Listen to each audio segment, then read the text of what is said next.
I assume our witnesses are ready.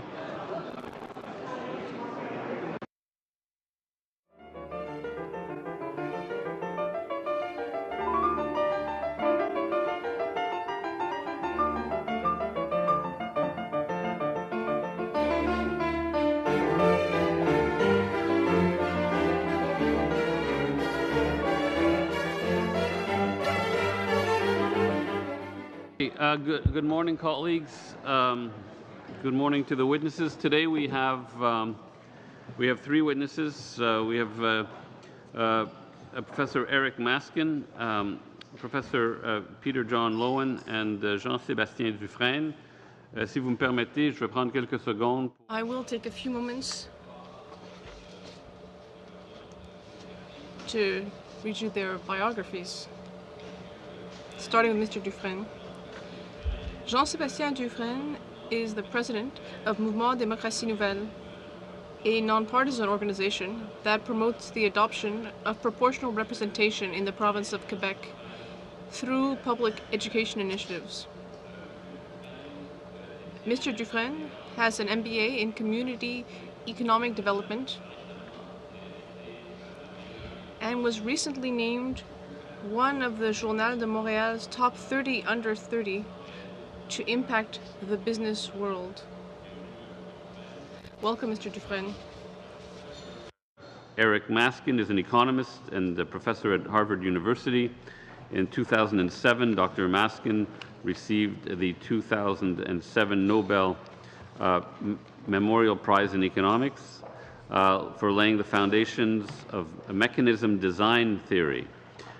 He has also made considerable contributions to the fields of game theory, contract theory, social choice theory, political economy, and other areas of economics. As a former student of economics, some of these terms are familiar to me, but we look forward to hearing a bit more about them during your testimony. Previously, Dr. Maskin was a postdoctoral fellow at Cambridge University as well as a faculty member at MIT and the Institute for Advanced Study in Princeton, New Jersey. Welcome, and thank you for being here, present in Ottawa.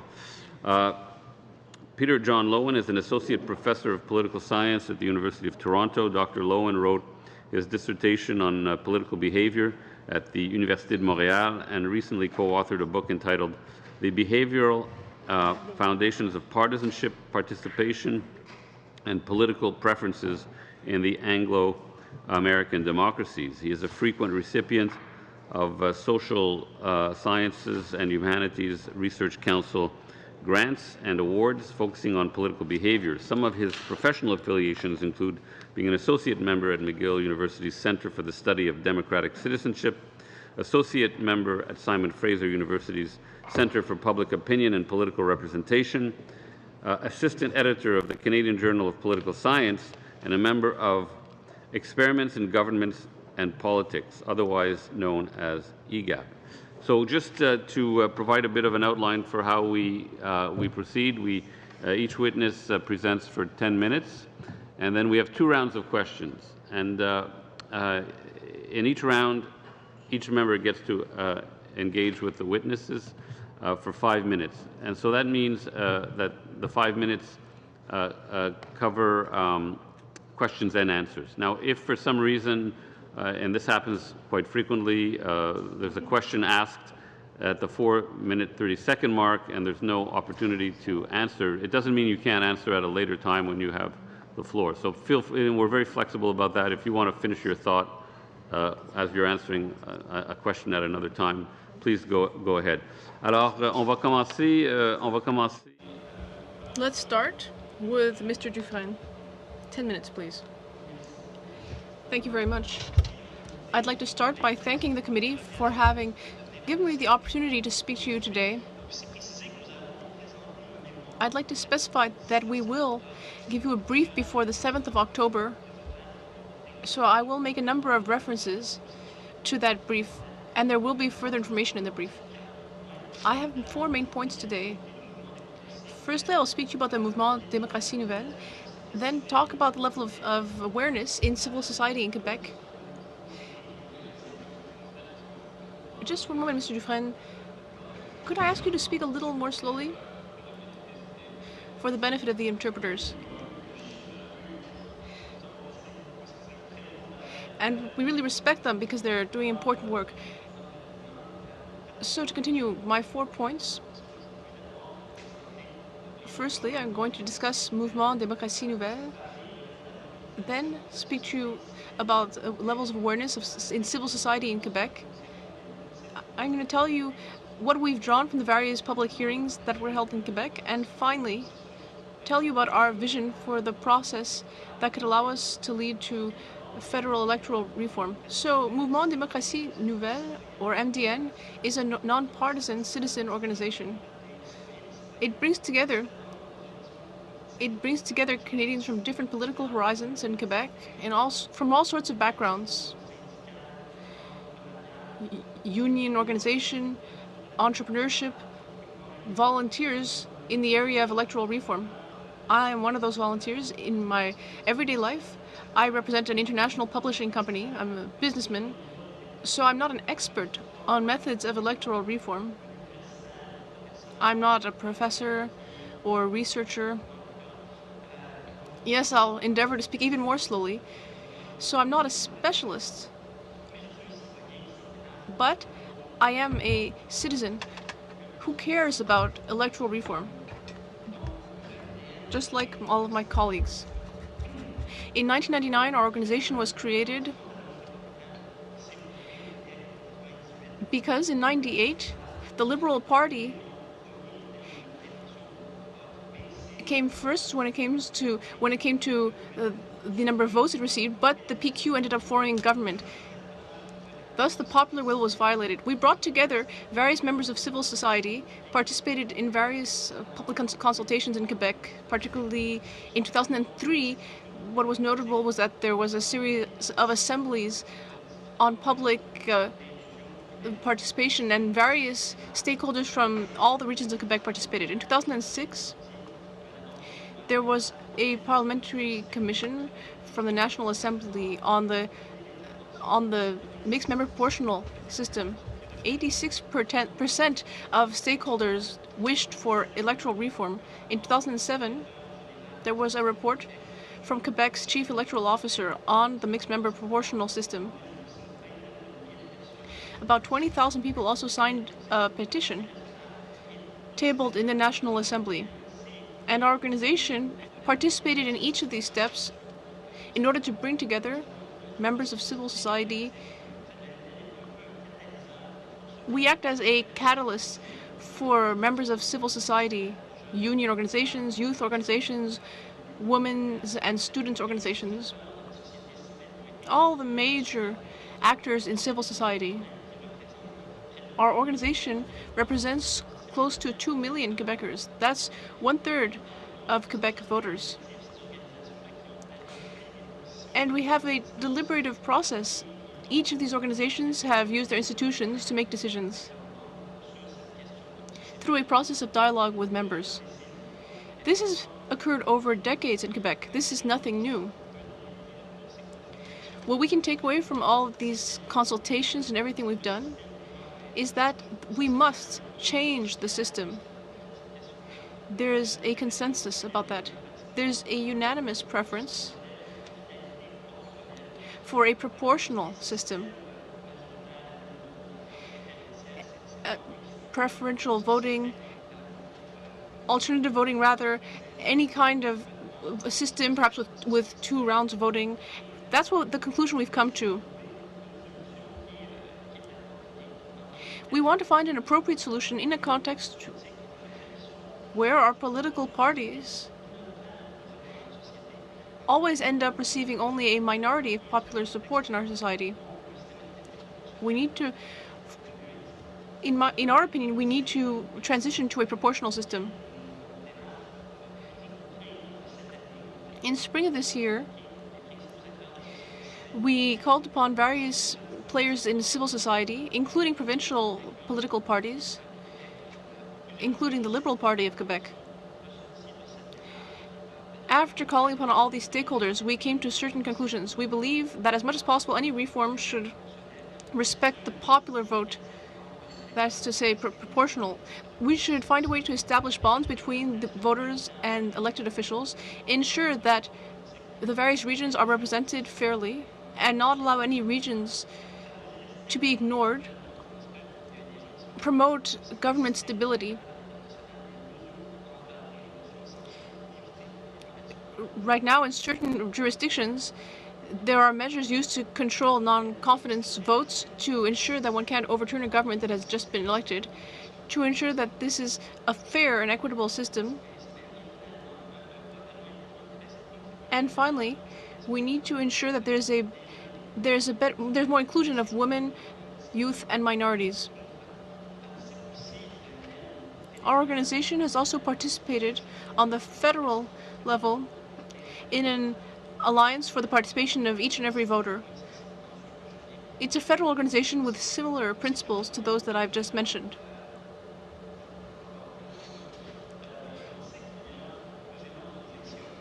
We know that you have heard a number of objections over the last few weeks. You've heard about concerns with regard to the bonds of trust between Canadians and elected officials, the fact that there might be two separate categories of elected officials under a mixed member system, worries about accountability, and so on. But most of the individuals who have presented to you, basing their presentations on clear data, we see that those concerns have not been shown to be founded in systems that have been using proportional systems for decades. Recently, a few weeks ago, we held an activity in Montreal. We invited organizations like ours from other countries to share their experiences on electoral reform. All of the organizations that we hosted that came from countries that also shared a British tradition were from countries with a proportional system, and none of those organizations felt that the first past the post system was the best. That's just not a thing that happens on the international stage. And as for the process of electoral reform, we believe that any reform should consider legitimacy as being the most important thing. We believe that Canadians need to be able to express themselves, but we also need to ensure that Canadians can make a clear, confident choice while being familiar with the issues at hand. We believe that the best method for accomplishing that is to allow Canadians to experiment with an alternative system and to experience both the advantages and disadvantages of any proposed solution. And we believe that after 2 or 3 elections, we should then consult Canadians either through a referendum or another means to ask them whether they prefer the new system or whether they prefer to revert to the former system.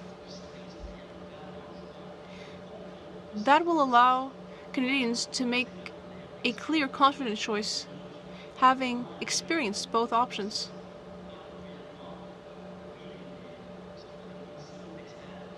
We believe that we can go about the process by bringing together expert committees to study the various systems and to see which of them best reflect the values of Canadians. We can also bring together citizen juries where citizens can express their opinions on the various proposals issued by the committee. In conclusion, I believe this represents a unique opportunity. This will be a milestone in Canadian history and benefit generations to come. I believe that you have both the power and the duty to ensure that from now on, no single Canadian will have to doubt of the importance of their vote. We believe that when democracy has the upper hand, no matter which party ends up forming government, all of Canadians will be winners. Thank you, Mr. Dufresne. To Dr. Maskin, please. Thank you very much, and thank you for the invitation to be here this morning. I'd like to begin by mentioning five serious problems with first-past-the-post voting, the method currently used in federal elections. The first problem is that it's often the case that the MP representing a particular electoral district is a minority MP in the sense that most voters in the district didn't vote for that person.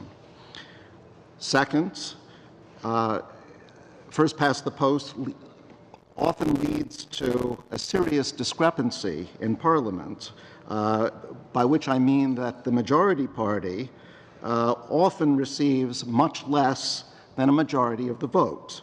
For example, in 2011, the Conservative Party had 53.9% of the seats, but only 39.6% of the vote. And there are many other examples of such discrepancies.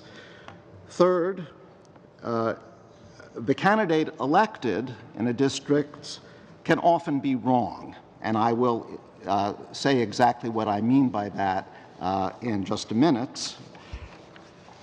Fourth, a voter is in effect disenfranchised if she votes for an unpopular candidate, a candidate who is not likely to win the seats. If candidates A and B are the candidates who have a serious chance of winning, and I vote for candidate C, then in effect I have no say in the choice that really matters. I'm wasting my vote. I could vote strategically, that is, even though I prefer C, I could vote for A or B, but strategic voting itself is problematic for reasons that perhaps I can come back to in the question period. And then fifth, unpopular candidates or parties may be discouraged from standing. So, for example, suppose that I'm a candidate on the right, but one who disagrees with the Conservative Party on some important policy points. Well, then I may hesitate to stand for office, because if I do stand, I run the risk of splitting the vote on the right. And by doing so, I may help elect a left-wing candidate.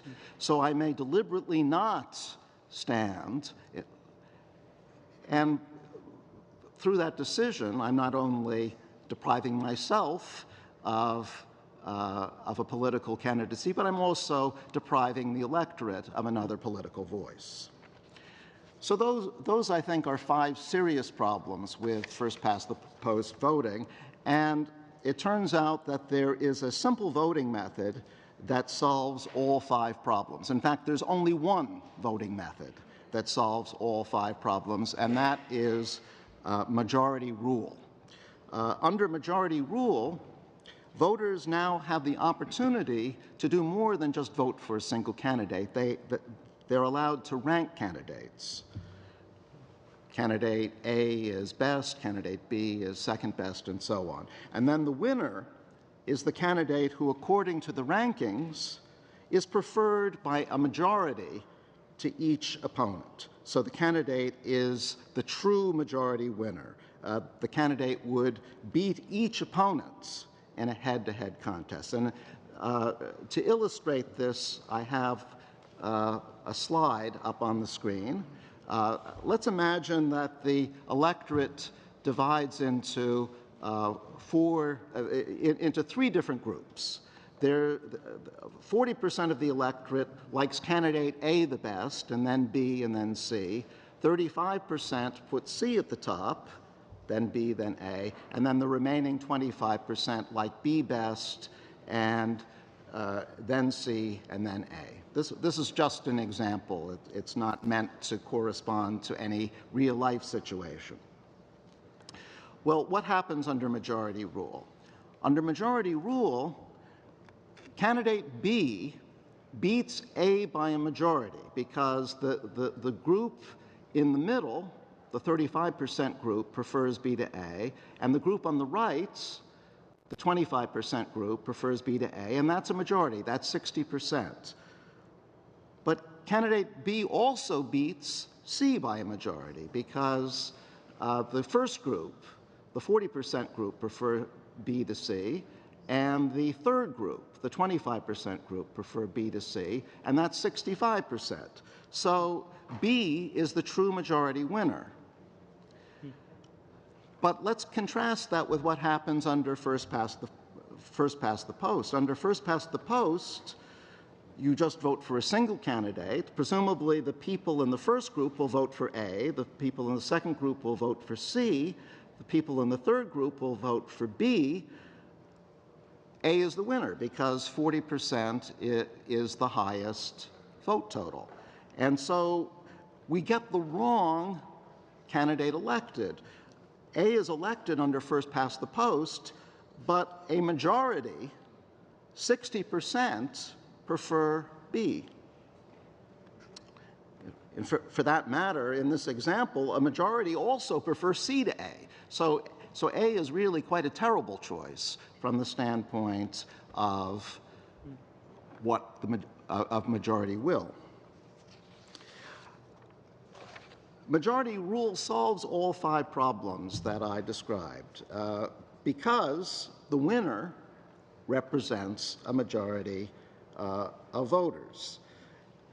Now, I mentioned one of the problems was that there's often in Canada a discrepancy between the proportion of seats that the majority party wins in Parliament and the proportion of the vote that it gets.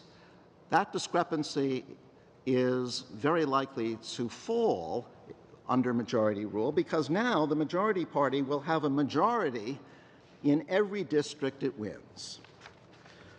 Furthermore, a voter who favors an unpopular candidate will not be disenfranchising herself if she ranks that candidate first, because if there are 2 other candidates who are the real contenders, she can have a say between those 2 other candidates by ranking one above the other further down her list. So she has every incentive to vote according to her true preferences.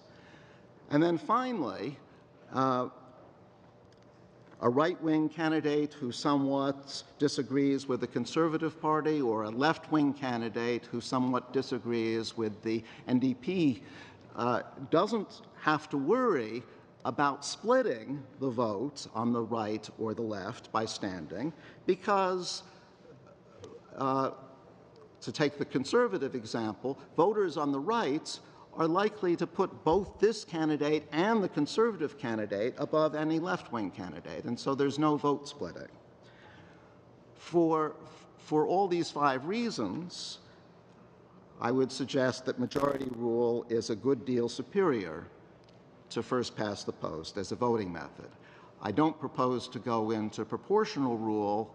I'm happy to discuss it in questions, but I'm not doing so here because it's clearly a much more radical departure from the current voting system.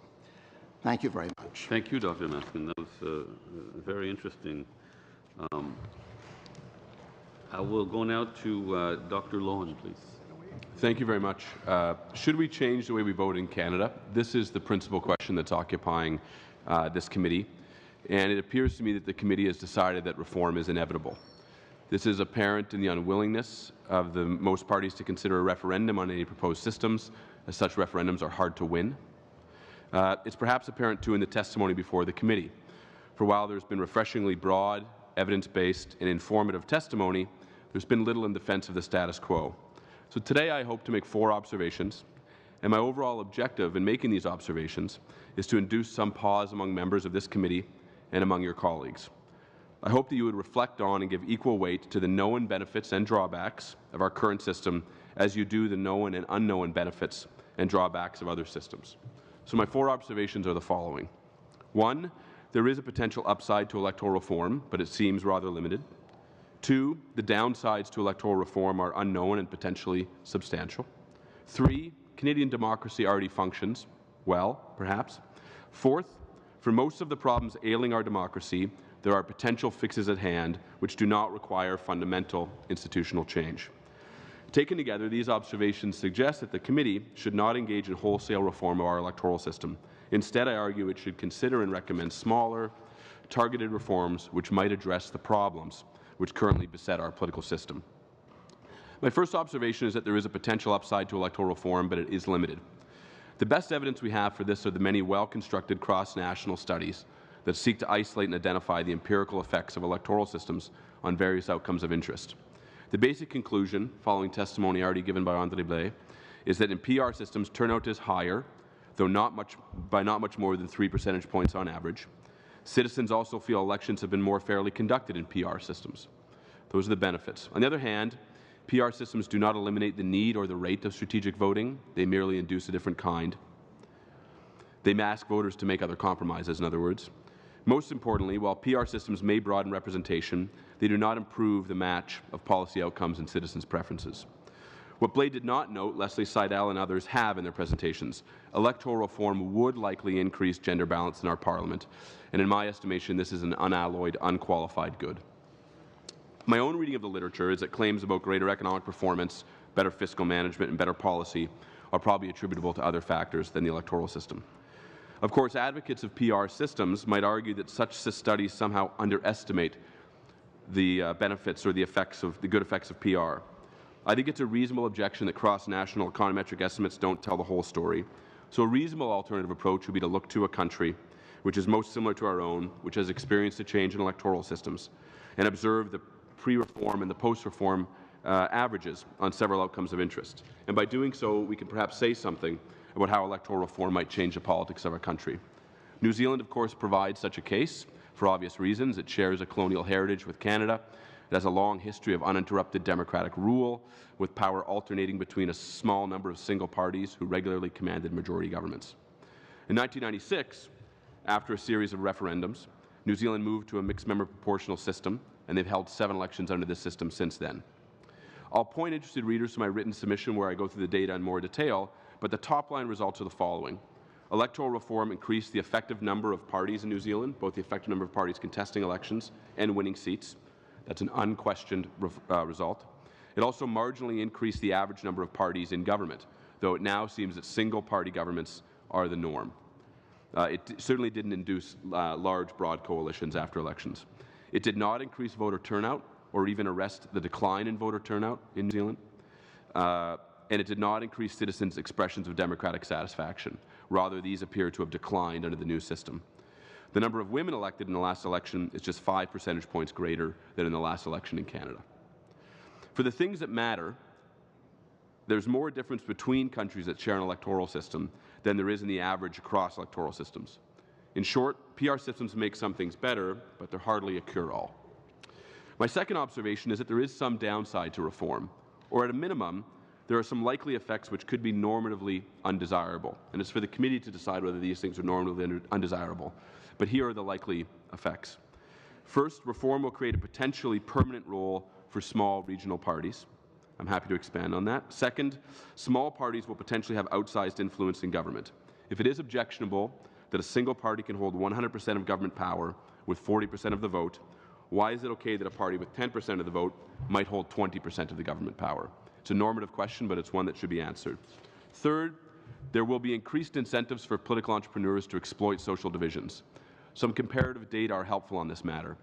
If we compare the 15 Western countries with the greatest foreign-born populations, we'll find that in the last election in each country, the average vote share for parties in favor of reducing legal immigration is 3.5% in majoritarian countries. In PR countries, it's 8.7%.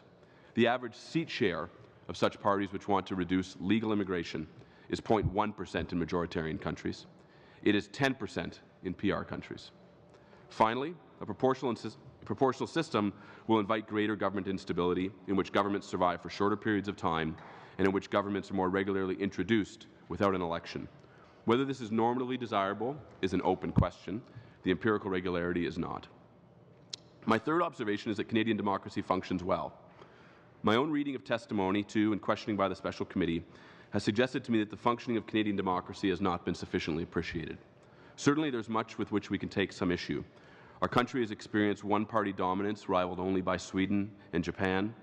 We have, as in most other countries in the world, experienced significant decline in our rates of voter participation, though this saw a large correction in the last election. Perhaps most importantly, we do frequently experience parties winning outsized majorities on much less than the majority of the ballots cast. None of these are particularly good things, and they're all certainly well rehearsed as critiques. What's noted much less frequently are at least 4 measures on which our democracy has performed well. First, our democracy has experienced more than 40 federal elections and dozens of peaceful transitions of power, both between leaders from different parties and between leaders within federal parties.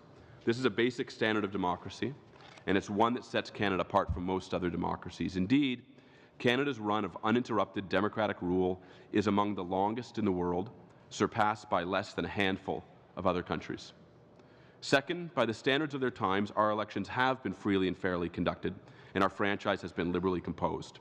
Save the Canadian Pacific scandal and relatively pedestrian turnout buying in early elections, Canada's democracy has been a model of well-run elections. Third, our democracy performs well in the political representation of minorities and Indigenous peoples, especially compared to Anglo-American counterparts. And I refer you to Leslie Seidel's testimony and his written submission on that point. More historically, our political parties have a long track record of representing the broad diversity of our country, whether linguistic, confessional, or ethnic, without the emergence of explicitly ethnic or confessional parties. I wish to note especially that this has happened against the backdrop of founding groups and later waves of immigrants who at various times viewed each other as unfit for common purpose and interaction. Put starkly, our country has long held the potential to be a tinderbox of identity. For the most part, we've avoided all but the smallest of fires. On this, much has been made of the point that we are not Italy or Israel. But this cannot mean that we are not a country that is characterized by competing economies, often deep religious and ethnic differences, and different ways of life. I assume that those who make this argument must mean that despite having the makings of a deeply divided and dysfunctional polity, we are not one. Our electoral system just might have something to do with that. Fourth, our country has a long record of protecting the rights of minority groups. In more recent years, this has largely been the work of the Charter, but before its advent, it is still the case that protections were extended, often because of an electoral logic. At other times, they were extended because of the goal of broad coalition building that is the norm within our political parties. My fourth observation, and I'll close on this, is that for most of the problems ailing our democracy, there are potential fixes at hand which do not require fundamental institutional change. I wish the committee to take a look at the broad and modest. I wish the committee would take at once a broad and modest approach to reforming our democratic institutions. There are, to be sure, shortcomings in our system. Turnout's lower than we like. We don't yet have an even balance between female and male members of Parliament. Party leaders seem perhaps too strong vis-a-vis their members. Local party members don't enjoy real control over the selection of candidates.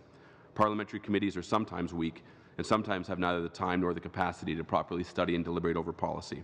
This list is not exhaustive, yet there are potential solutions at hand for all of these problems, which do not require a fundamental change to a central institution. Instead, the committee and the members' parties can explore a number of changes to parliamentary procedure, administrative law, and party rules that could address some or all of these problems. It seems more judicious to engage in a systematic and iterative process of improving our democratic institutions than it does to engage in wholesale reform. Our electoral system is a central democratic institution. It exists in concert with a myriad of other institutions. It informs our politics not only through its rules, but through the norms and practices which have evolved alongside and within it. We should carefully consider not only the upside and drawbacks of reform, but also the merits of our current system. On balance, it is a system worth keeping. Thank you very much. Merci, Dr. Loewen. Thank you, Dr. Loewen.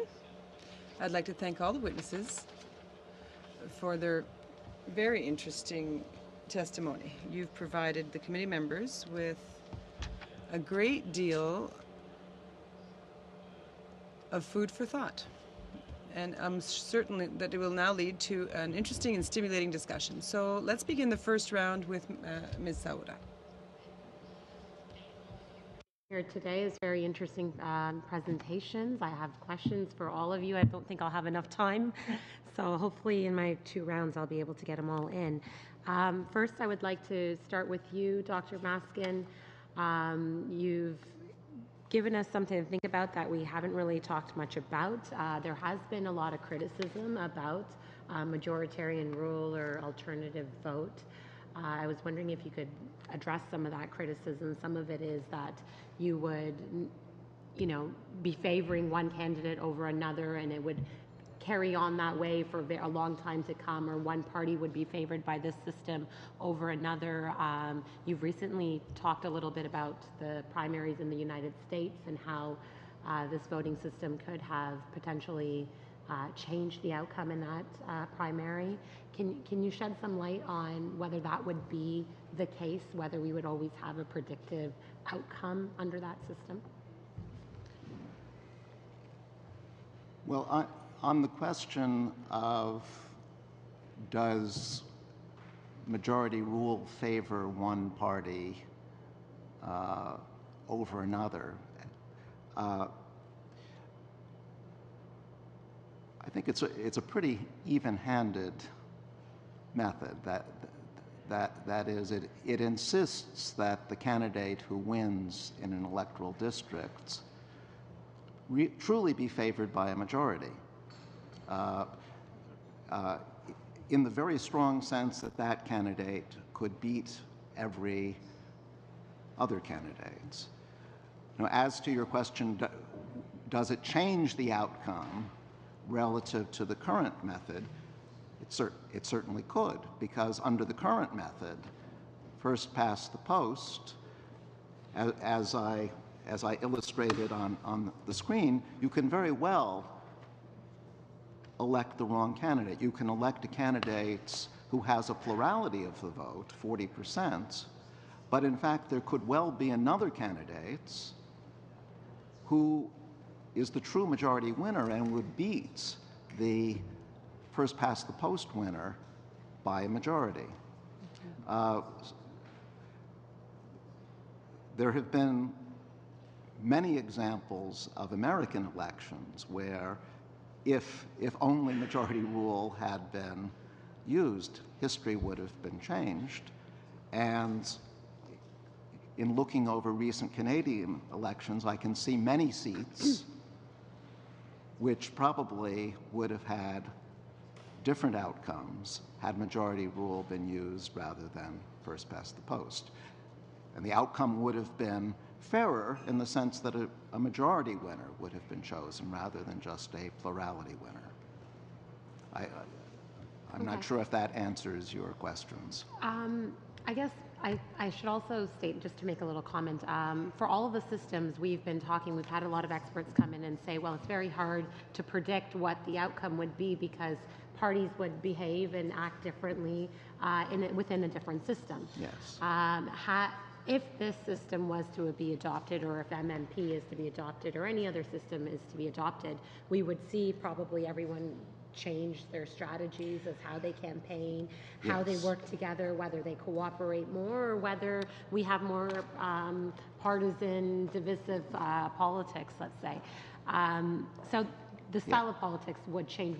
How do you think this system would affect the style of politics? Well, one way that things might well change is that there could be more parties. As I was suggesting at the end, one problem with first past the post is if you're a left-wing candidate who, say, disagrees with the NDP, say you're a green candidate, well, you might hesitate to stand under the current system because you're worried about fracturing the vote on the left and ending up with a right-wing outcome. Under majority rule, you don't have to worry about that. There's no such thing as vote splitting anymore.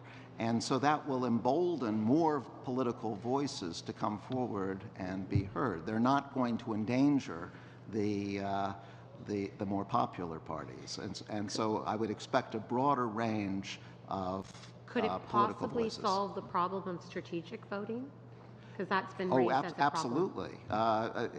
Under majority rule, voters have no incentive to strategically vote anymore. They have every incentive to vote according to their true preferences. Thank you so much. Okay. Mr. Reid, for 5 minutes, please. Thank you very much, Mr. Chair. I'm going to be directing all the witnesses were very interesting, but I'm going to be directing my questions to Professor Lewin if I can. Professor, to some degree, your concerns reflect my own concerns. I'm, I think, less of an enthusiast of the existing system than perhaps you are, but I do think that while the current system is not the best that can be imagined, it is most definitely not the worst that can be imagined. And I fear that the worst is actually a realistic scenario. In that, how I define the worst is a scenario, an electoral system which has a predictable outcome in the next election in terms of causing one party to do better, possibly two or three parties to do better than would be the case under the current system, and others to do worse, given the same universe of preferences as were expressed, and to do this knowing that this would be the outcome. This effectively systemically disenfranchises or reduces the value of the franchise of some votes and increases others in a predictable manner. Not for every election, but certainly for the next election. And that, I think, is the underlying problem with this. Now, I get a sense you share my view on this. In addition to what you said today, I've got some quotes from previous things you've written.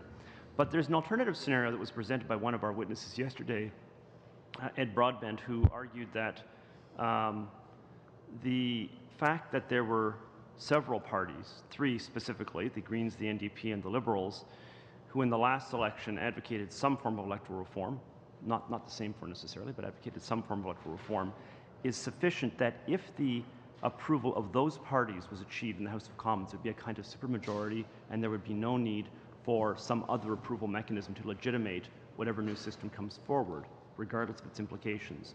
I wonder if you could give me some feedback on what you think of the argument that a multi-party majority legitimates or legitimizes an electoral system in the absence of any other approval mechanism.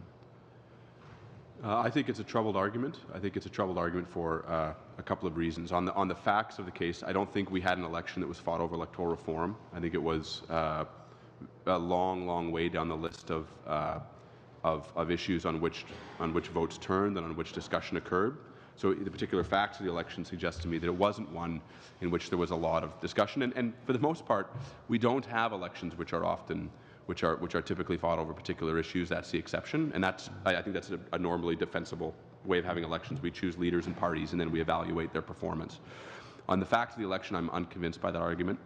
On the second point, I think that this is a major institutional change. I'm not sure that there is a convention that has emerged that these changes have to be met by a referendum, but it seems to me that because it is such a fundamental change, because self-interest is so clearly has such a clear potential to contaminate the debate, because parties are talking about the rules under which they'll be elected, that perhaps there ought to be more than a check than just parties voting on it now. And the third point is that, to be very bold about it, if you'll allow me, I've yet to hear an argument about the incapacity of voters to make a decision during a referendum that doesn't also condemn the decisions that they make during elections, which is to say that this simple-minded, manipulable, easily confused voter who apparently won't be able to make a reasoned choice during a referendum is also the voter who elects everyone in the House of Commons. And I think it's a dangerous discussion if we start to believe that voters are unable to make informed decisions on fundamental matters. So I don't think there's a constitutional convention preventing you from having a referendum, but I think that if there were 60% of voters who were in favor of electoral reform in the last election, as seems to be claimed, surely it must be easy to win a referendum in that case. Thank you.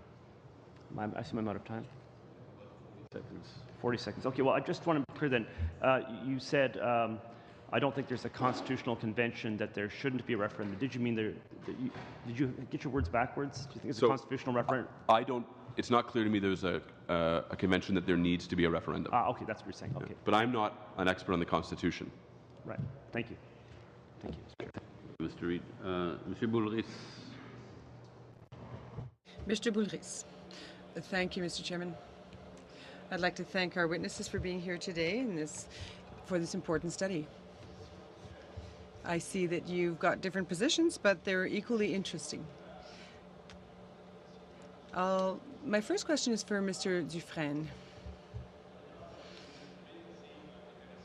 What you propose is quite interesting. You seem to have a powerful movement for the civil society in favor of changing voting methods, but also a change towards proportional finality. You haven't used a specific approach or model, but proportional finality seems to form the consensus according to your comments.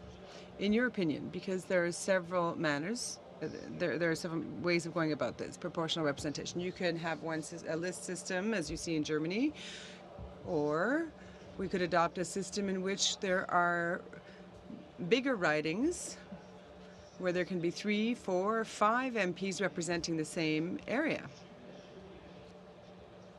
Given Canada's geography, in your opinion, would one of those two systems be more appropriate given our citizens' needs?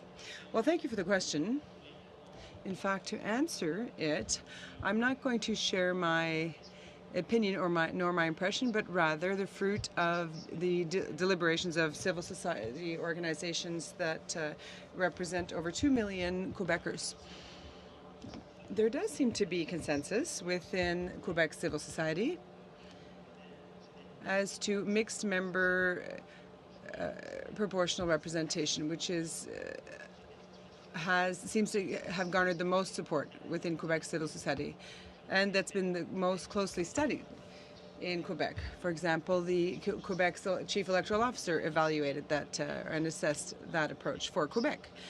But of course, Quebec also has quite a vast geography and has specific problems when it comes to ridings, and they're similar to those found elsewhere in Canada. Now, when it comes to representing regions, it's true, because with a mixed proportional representation, we're not sure if we can keep the same number of seats for ridings that are a little bigger in order to have seats in compensation. So I would invite the committee to take a look at the studies of one of our sister organizations that's called Fair Vote Canada.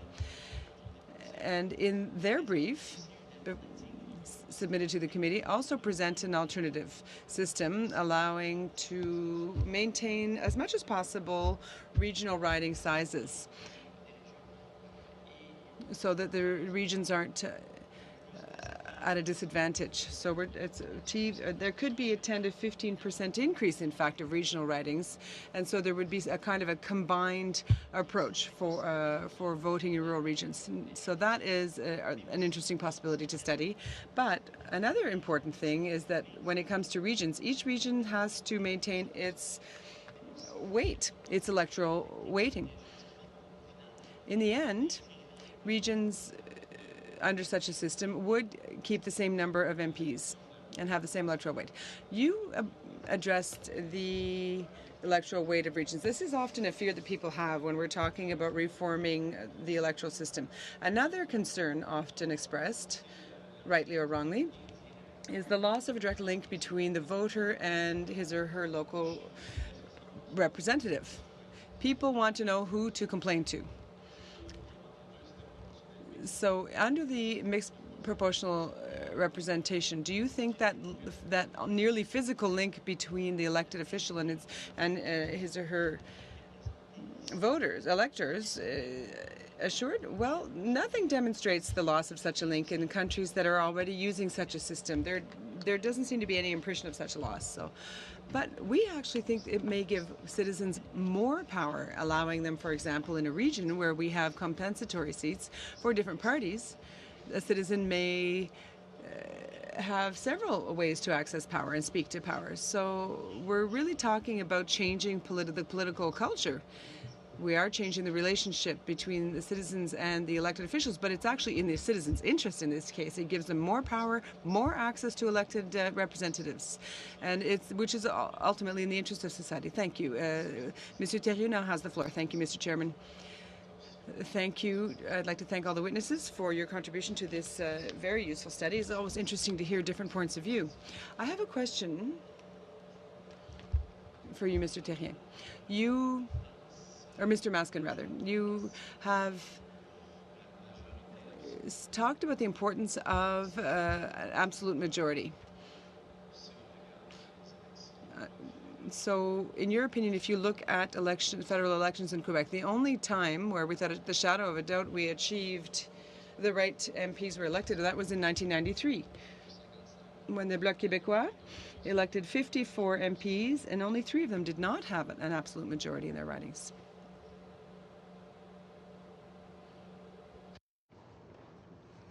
That's right. Under the current system, the first past the post system, there will be many cases. There are many cases where MPs are elected without absolute majorities. And what's worse is we don't know, because we aren't finding out from voters whether there is some other candidate whom a majority would have preferred.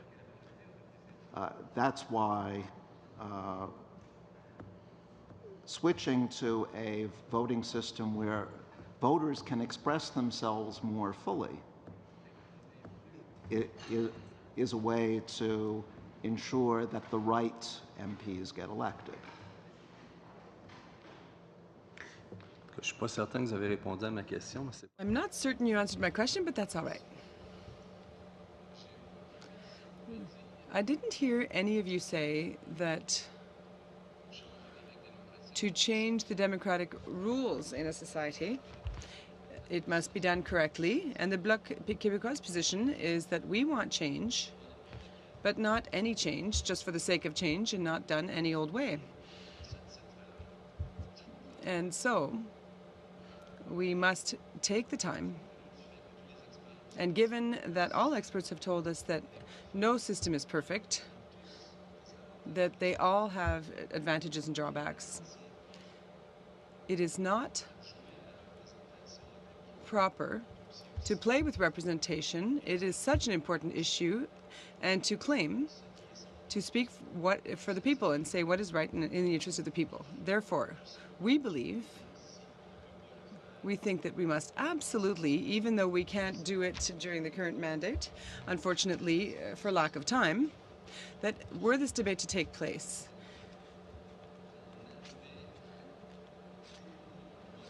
and we pursued it and managed to define a model that would be presented to the population during the next election, that would be a much better guarantee of success rather than rushing forward and imposing a model that may or may not be divergent. In other words, why say that we're going to get there through experience when the population has to endorse it in some way if we want it to be sustainable? Oui, merci beaucoup, Monsieur Thériault, pour la question. Thank you, Mr. Terrien, for the question. Look, I think you expressed it. It is an important choice. It has to be sustainable. It's a choice that's going to have a profound impact in the way we shape our democracy. We believe it's important, very important, for citizens to be as trusting as possible and as confident as possible when comes time to make a choice. That is to say, are we going to preserve the system we've been using for centuries, or is it time to move to a system that has been proven successful elsewhere in the world and that is appropriate to use here in Canada and Quebec? For us, it seems clear that the best way to do so, if what it is we're trying to do is to respect voters' rights and concerns as much as possible and allowing them to make the most informed choice possible, we can explain things to them as much as we want, but the best way to move forward is to experiment and see what the advantages but also drawbacks are of a new system. We need to be able to experiment and say, well, actually, we think that this... I'm so sorry to interrupt you. I also wanted to hear... we're almost down to 5-minute turns, so do you think that you could just conclude quickly? Do I have 1 minute left? More like 25 seconds. I'll wait for the next round of questions. Thank you so much. Mr. Chair, I wanted to and thank you all witnesses for merci beaucoup pour votre témoignage. Thank you so much for your testimony. It's extremely interesting. Panels with differing opinions, diving in becomes more difficult. But Professor Maskin, you may be the only witness we hear proposing this voting system, so I want to ask you some questions to make sure I could clarify it for myself. I think you'd agree with me that this would be in Professor Leiphardt's definitions, one of the majoritarian oppositional systems as opposed to PR consensus. I think you put your finger on the difference for me in the very last line of your brief, so I want to dive in there, that while first past the post, majoritarian and alternative vote objective is to select the right MP for a district, under proportional representation, the goal is to select the right composition of Parliament. And that really, I think, helps me. I'm one of those very fortunate and honored MPs who, at least in my second election, have 54.4% of the vote. So your system wouldn't change the result for any of the MPs in our Parliament who have over 50% of the vote in their ridings. Is that right? That's right. So the concern that voters would have, and certainly in my case, having gotten 54.4% of the vote, as much as I don't like to dwell on it, 45.6% of the electorate in my riding wanted to pick somebody else. And they won't see any relief from the green dominance from which they suffer, right, in this new system. That's right. Not in their district. Yeah. So there'll be MPs elsewhere who might be closer to their political positions. This is where it doesn't seem to me. I mean, is it at least theoretically possible under your voting system that you could, and I know it's unlikely that it would occur, that you'd have as much as 25% of the electorate wanting candidates in a party that never managed to crest into the majoritarian group? Yes, that's possible. Okay. And as I suggest in my brief, if what you want is a perfect match in Parliament to political opinion, if 25% of the people think this way, then they will have 25% of the MPs, then proportional representation is the way to do that. Yeah. And there are many strong points to be said for proportional representation. The reason why I didn't dwell on it at length in the brief or in my comments today is that it would be a far bigger change. It would be a radical change,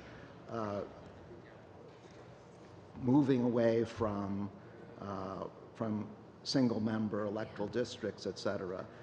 Yeah, I mean, it's a much. Your system is certainly in a two-party system like the U.S., or even in your examples from the article in the New York Times back in April, the examples from U.S. primary campaigns, Republican primaries. This would have an immediate impact there that would be more salutary than in our more Westminster-based system here. Would you agree with that? I'm not sure that I would. Okay. I'm not sure that I would agree with that. I think even in a parliamentary system, moving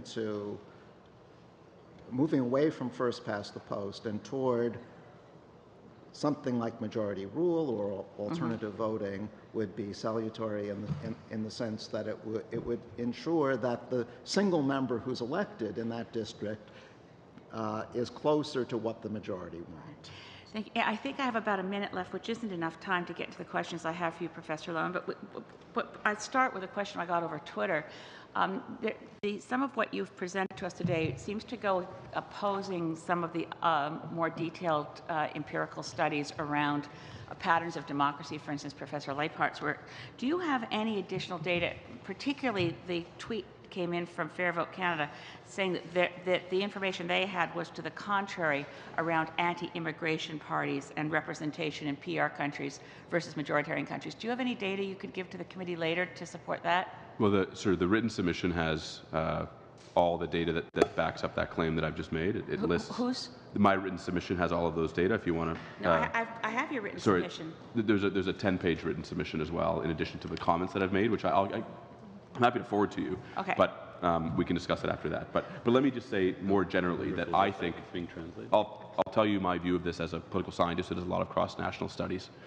I think the estimates that are derived about the effects of PR, both negative and positive, are all very subject to case selection, to how we model things, to the exact estimators that are used. I think that it's a very muddled debate at the academic level, and I think pointing to a single book and saying this single book is the authority on the matter really misrepresents the diversity of viewpoints in that debate.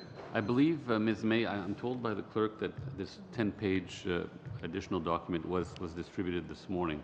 So, I didn't have it. no, it's quite all right. It was just done at the last minute.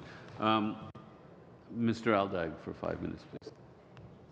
Well, I'll continue on with where we left off with Ms. May for Professor Loewen, because in your brief that as you're going through it, the piece that really jumped out at me was this comment on the exploitation of social divisions, and that is something that we haven't seen as we've explored any sort of PR system. And so I did want to talk a bit more about that. So you ran out of time in the response with Ms. May, but I would like to throw that, or get your additional thoughts on it. I think you might have had more than than when you were ended. The observation I had is that we already see this kind of social division in first past the post system. As we saw in the last election, there was a fairly strong anti-Muslim narrative that entered the discussion, and so I'm curious to see how in your research, what the effects are within a proportional representation system. So if you could give us some comments or expand on what you were saying. Thank you very much for the opportunity. Let me make 2 points on that. One is that there was a furtive and I think ultimately unsuccessful attempt to stir up anti-Muslim sentiment in Canada in the last election, and ultimately it's difficult to sustain that when as a party you have to have more than one issue on which to win, in which you have to convince people across a large number of constituencies that you are a candidate worth voting for. It's easier to sustain in countries in which the electoral system is more permissive. I don't hold the belief that the people of the Netherlands, for example, are inherently more racist than Canadians, are inherently more anti-Muslim. But I do see, for example, that Geert Wilders' party is garnering a very large share of the vote right now in the Netherlands, particularly because he doesn't have to face up to the difficulties of winning a large number of constituencies. He can simply appeal to a small group of people with, frankly, bigoted views across his whole country. But more generally, I don't want us to paper over the achievement of our country and how difficult it was to assemble it. So, there was a time when you were composing a cabinet in Canada that if you were the Prime Minister, you needed to have an Anglophone minister and a Francophone minister from Quebec. But not only that, you needed to have an Anglophone minister who was from one of the mainline churches. You needed to have an Anglophone minister who was from the Presbyterian Church, for example. You had to worry about representing Irish Quebecers. You had to worry about various diversities within Quebec, not to mention all the other diversity that exists in our country. We are a country that's been assembled together by people who are at various times really at odds with each other and don't have a certain degree of mutual understanding. And our electoral system created incentives for parties to paper over those differences and, in fact, smother them and integrate people into parties as best they could. And I think it has a lot to do with the success of our country. At the baseline, we're probably a country that shouldn't have worked out, and yet we did. That may be by accident. It may be by dumb luck. It may have something to do with our electoral system that we had in the past. My final point, I guess, would be, so this is 2B rather, would be that perhaps it's not the case that we have that degree of social enmity today, that we have these differences which could be exploited. But when I look at the rise of anti-immigrant parties, for example, in otherwise developed countries, I worry that, that such divisions might be exploited in our own country, not to mention regional divisions that still exist as well. So those are my concerns. So thank you. And so the second question I have for you, you've outlined a number of more modest reforms that could deal with some of the issues that you've identified. And I guess the question is, we've also heard from Professor Maskin that other majority systems could deal with some of these issues. And I'm thinking, are there shifts within the first past the post system to something like a ranked ballot that would you consider that too radical from your perspective, or does that start dealing with some of the issues without getting in and really shaking things up? I think there's a qualitative difference between shifting to a an AV system or a ranked ballot system, however it gets operationalized, and shifting to a system in which we create different types of members of parliament, or we use a different rule to convert, a fundamentally different rule to convert votes into seats. So I think that, is a move to ranked ballots a fundamental change? I'm not sure. I think there is an argument it could be. You could argue against it, I suppose. It's not the shift that would occur under, for example, MMP or certainly open list PR. Thank you. Mr. Richards. Thanks, Mr. Chair. I've got some questions for all of you, but I've got a couple around, so hopefully we'll get some opportunities. Professor Lowen, I think I'll start with you. You had, I guess I've got a few comments that you've made that I have in front of me here, and just kind of for the benefit of everybody else, I'll read them. They're very brief, and I kind of have a question based on that. And this was actually in last summer, I think, before the election was even completed, that you made the comment that, and I quote, "Those who wish to reform our voting system should do so with a clear mandate over detailed plans and with broad public approval."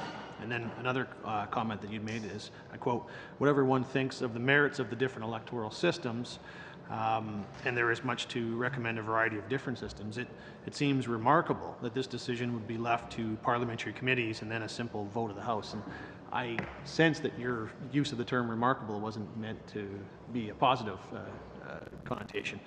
And then following the election in December, you also wrote that one cannot argue at once that we need to reform, or that we need reform, to address false majorities, and that this government has a mandate to change the electoral system.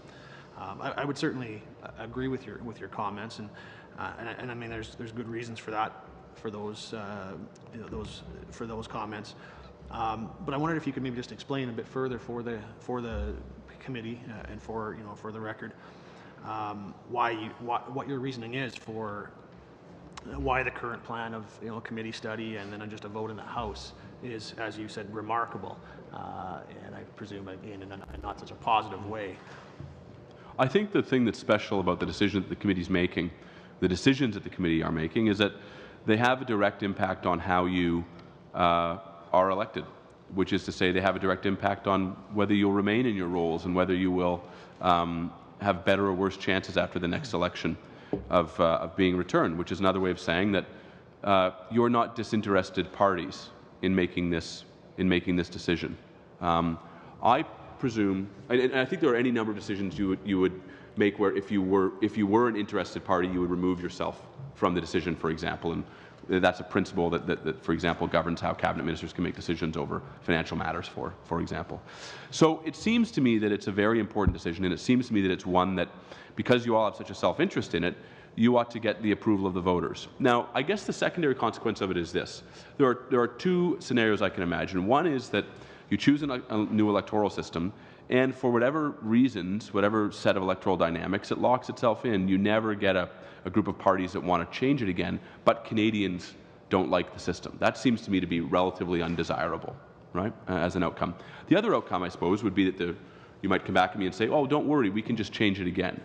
But then we start to get into the territory of the electoral system becoming a continuous election issue, where parties are always looking for advantage after the next election, and they're always changing and redesigning the system to their advantage. I think that's a worrying state of affairs and a worrying potential. So it seems to me that one way around that is to say that you have to have all-party consensus on how to change the electoral system, and I can tell you that 2 years ago, when the Parliament was considering changing issues around, for example, what piece of ID you could use to vote, I heard some members, and I certainly heard many academic colleagues say, you have to have all-party consensus if you want to change a matter that small.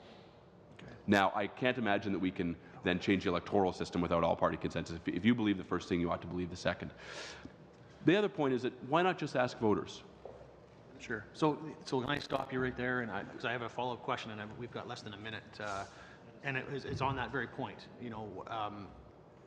to ensure that we do have the public's buy-in, and to ensure that it isn't done on political self-interest, What is the best way to do that? Is it a referendum? How do we ensure that the Canadian public is bought into any changes that are being made? My own sense, and this is something on which I've changed my view, I'll tell you, over the years, is that the most desirable way would have been for you to draw up a citizens' assembly, to come up with a recommendation, to even put the design decision in the hands of a disinterested group, and then to leave the decision to a referendum. With a full and effortful education campaign about what the options were before people, with evidence and with balance, that would have been my desired outcome. But I think the absence of a citizens' assembly doesn't mean that you then don't have a referendum. I think that even at this point, I think it's sensible to put this decision to people and ask them whether they approve of the rules that you're now setting for yourself. Thank you. Thank you. We'll go to Ms. Romanato. Thank you so much, and I'd like to thank our panelists for being here today. Merci beaucoup pour votre présence. Yesterday we heard from the Broadbent Institute, and we talked a little bit about a report that was issued, the Canadian Electoral Reform Public Opinion on Possible Alternatives, that was conducted right after the last election. And in that report, they stated that 55% of the Canadians polled said that in choosing the 5 goals of a voting system that are most important to them personally, the ballot is simple and easy to understand. 55% of them said that was important to them. And then 51% said the system produces stable and strong government. So you can see that based on this poll, folks want something that's simple.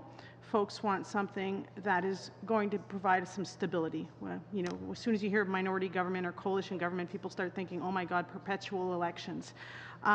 Given that, Professor Maskin, can you talk to us a little bit about how your proposed system would address those specific values that Canadians, according to that poll, have said are important to them?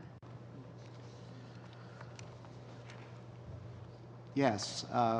First, on the issue of ballot simplicity, which I agree is important. Mm-hmm. At the moment, a ballot lists candidates who are standing. What I am proposing is that instead of just checking off one of those names or filling in a circle or pushing a button for one of those candidates, a voter has the opportunity to do more and actually rank the candidates. But I think it's very important that voters not be required to rank candidates, or at least not be required to rank any more of the candidates than they want to. So if there are 8 candidates on the ballot, perhaps they'll choose to rank 3 or 4 of them. A voter could just continue to vote for a single candidate. That would be putting one candidate first and basically announcing that the others are in a tie for second. That would be fine too, but it would be up to the voter. Okay. That kind of ballot, I think, would be agreeable, because in principle voters could continue to do exactly the same as before, but they would have more opportunity for expression. As for stability and strong government, when I'm proposing moving to majority rule, or for that matter alternative voting, which are both majoritarian schemes by contrast with PR systems.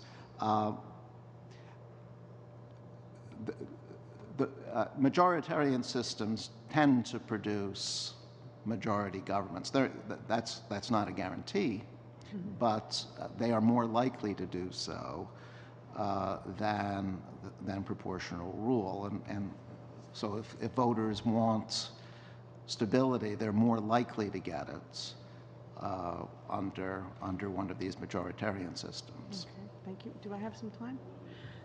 So further to that comment, Professor Loewen, you mentioned that there are some of the guiding principles that we're looking at and some of the things that are wrong with our current system could be addressed by, say, a federal solution. For instance, if we want to increase participation, it's not necessarily another electoral system that can do that. For instance, we can implement mandatory voting or, civic education outreach and so on and so forth. And I agree with you. I think we've been hearing from various witnesses that in that regard.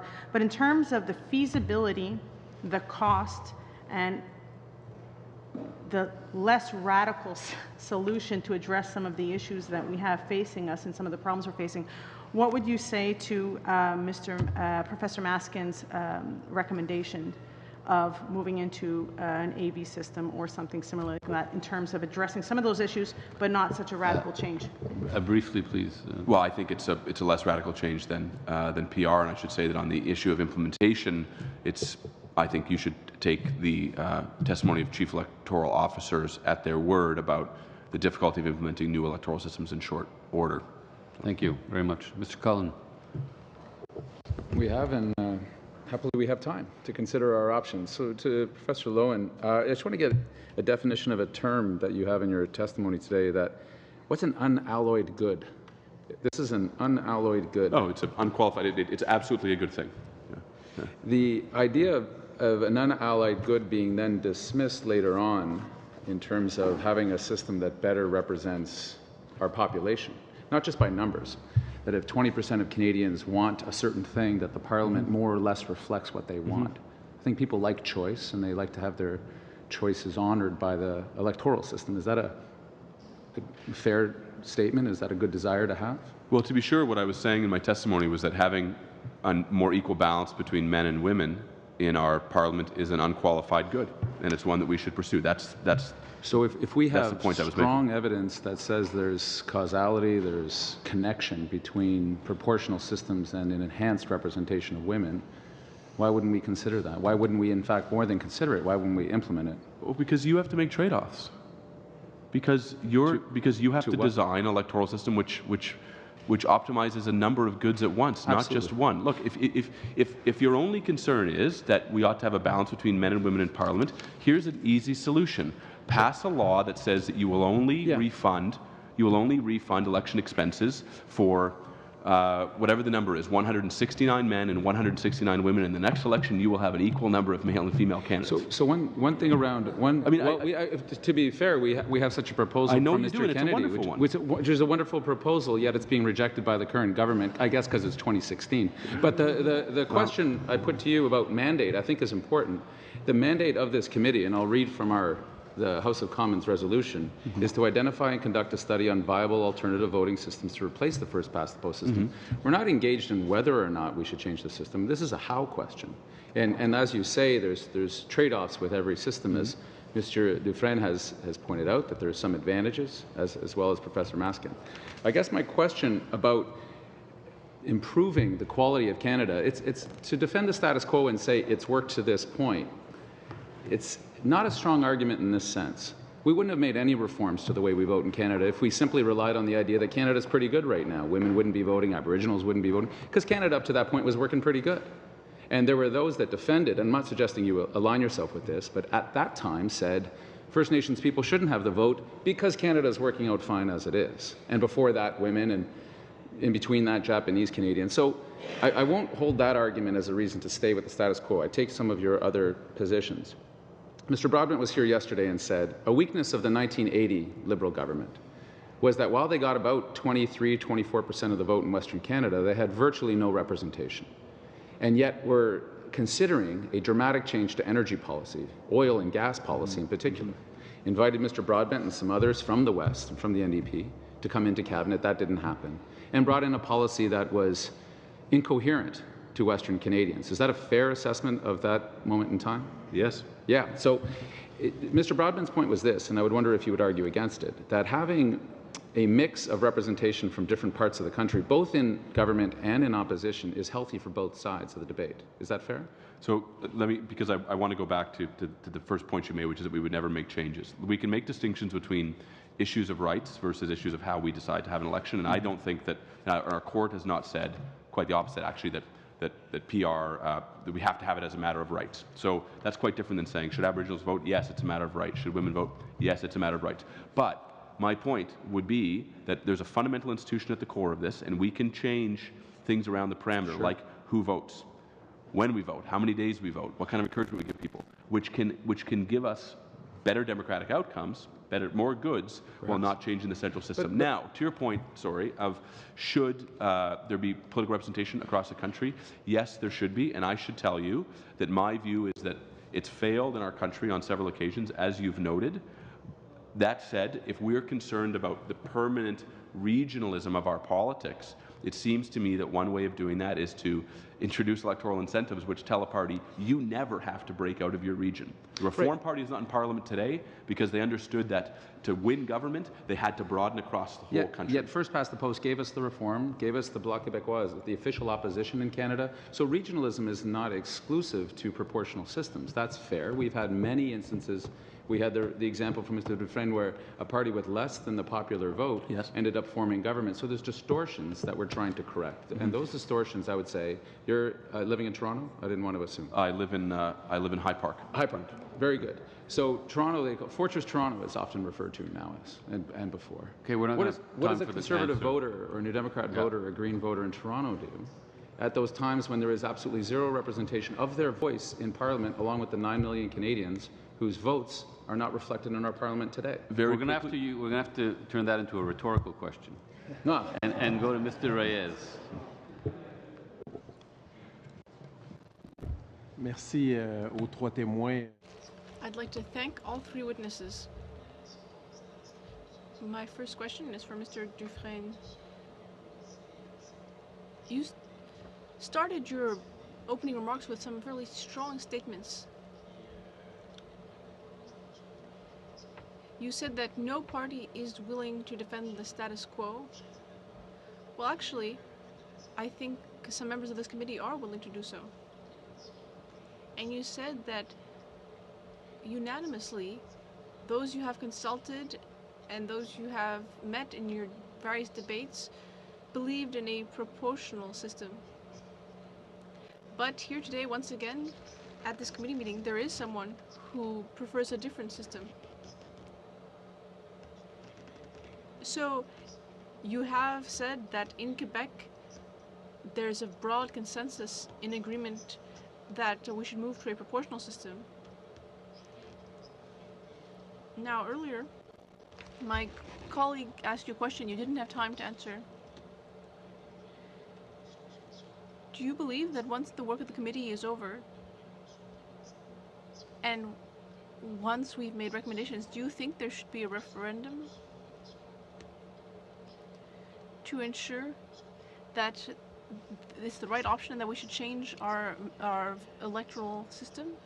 Well, let me clarify. When I said that there was a broad-based consensus, I wasn't speaking of individuals. I was speaking of civil society organizations, deliberative organizations that take positions after internal debates. Of course, individuals have different opinions, but I was speaking of organizations within civil society. And when I used the word unanimity, I was speaking once again of the organizations that promote electoral reform, and they tend to agree on the proportional system. There is a clear consensus in Quebec about it. With regard to the consultation process, I really appreciated what was said earlier about the conflict of interests in Vancouver. Elected officials are here to debate this issue, but ultimately the issue of the debate can affect their chances of getting re-elected. And given that there's that conflict of interest, it would be a good idea to let Canadians speak to the final result. And I don't think there's any reason not to let Canadians experiment with various solutions. And then they can say what they think of the various options. Mr. Dufresne, I had a simple question. At the end of the process, are you in favor of a referendum? Do you think that's a good solution before proceeding to a new electoral system?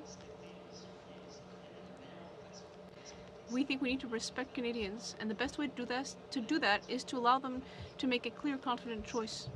And in my opinion, the best way to do that is to be able to consider the advantages and disadvantages, having experienced the changes that it can lead to within our political culture. This is a major change, and we need to be able to see the effects that it will have on how politics are done. And I think it would take at least 2 elections, and then we can make an enlightened choice. So, what would you respond to the various polls that show that more than 60% of the population in Quebec, after the latest polls, would be in favor of a referendum? And yet, nearly 50% of expert witnesses, earlier you said you were not an expert, but that instead you represent a grouping of various experts in the area. But more than 60% believe that we should use a referendum. Your organization says it's democratic and is demanding more citizen participation and consultations. You say that it would be best to go through 2 elections and experiment with a new system.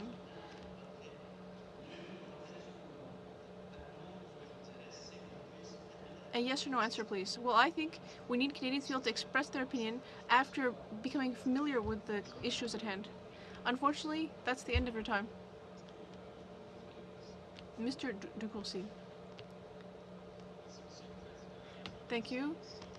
I'd like to thank all 3 witnesses. They have such diverse points of view. I really appreciate it. I think a wide variety of points of view is important.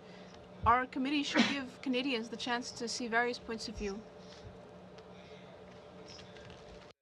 A number of questions directed at Professor Lowen, and they relate to an article that appeared on Friday that is generally consistent with your testimony this morning, where you concede there are potential benefits, though they may be limited, to electoral reform and particularly PR systems, including the potential for slight voter turnout increase, although I note the table citing New Zealand, the relative view that citizens feel there's fair conduct in the way that the election is run, although when we talk about strategic voting, we're talking about shifting the compromise or the strategy elsewhere, and that there may be an inconsistency or an incoherency with policy outcomes and citizens' preferences, and I'll cite exactly what you said, that claims about greater economic performance, fiscal management, and better policy are probably attributable to other factors.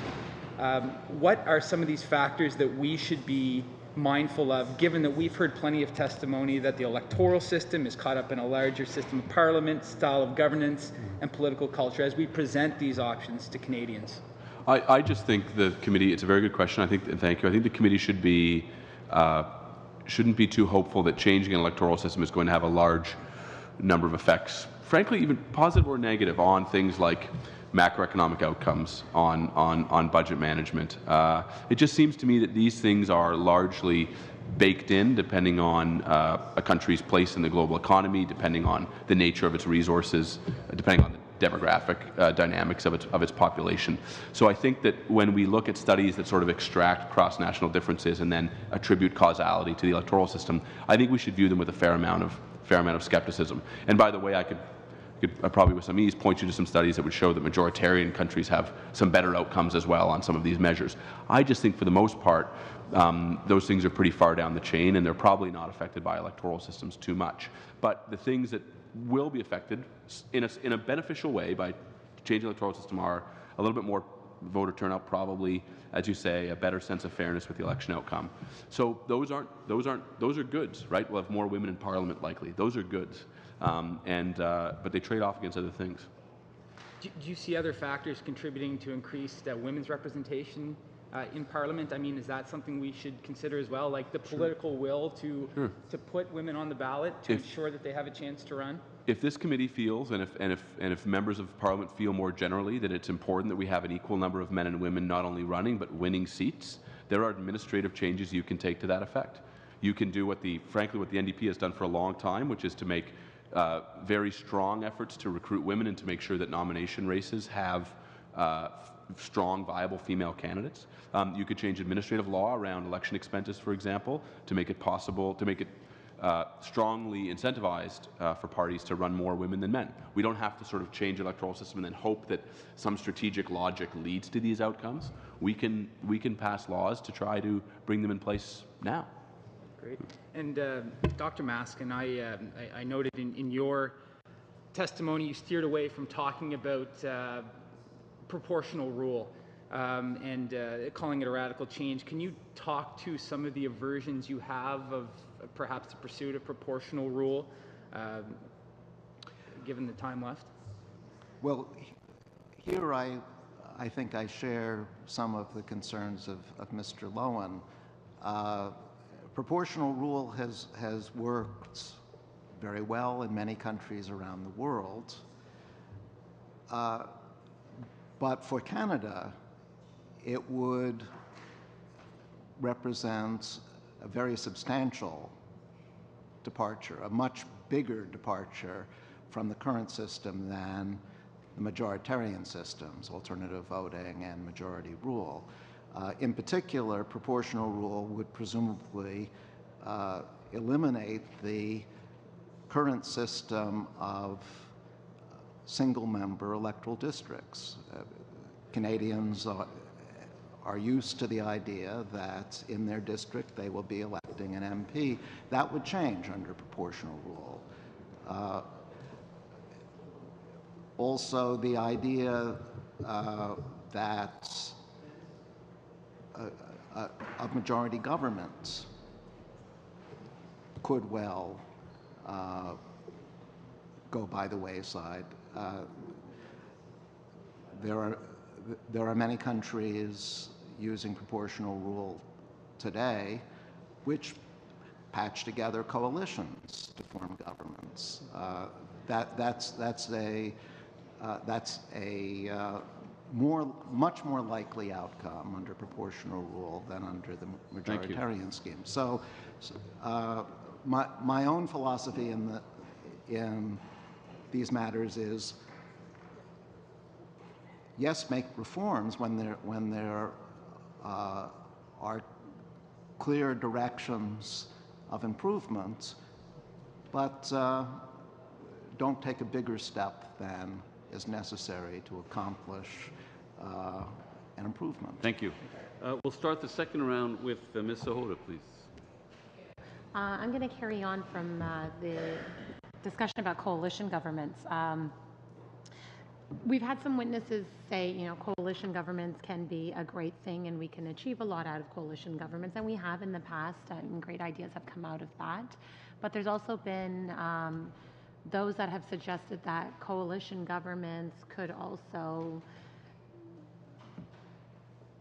let's say, perhaps cause a person to think, well, this isn't what I voted for. This is not the platform that I clearly saw and that I voted for. And then you end up with a mishmash of a lot of things. And Professor Lowen, I found it quite interesting in your presentation when I hadn't thought about this, when you were saying 10% of the vote can result in 20% of the power, or could be leveraged to have, a balance of having more effective power than even that. Can you elaborate on that? And one concern that really comes to mind is, now that you had brought up the anti-immigrant sentiment, we in Canada really pride ourselves in the fact that we had a different outlook and outtake on the Syrian refugee crisis. Perhaps, they weren't able to get here as easily as in some of the European countries, but the response to it was quite different in Canada, and internationally that was recognized as a departure from how the European countries were handling the situation. And could a system like this, it's just occurring to me, create small parties that may leverage that type of anti-sentiment, anti-immigrant sentiment, or other things that may become divisive in the future. So 2 comments.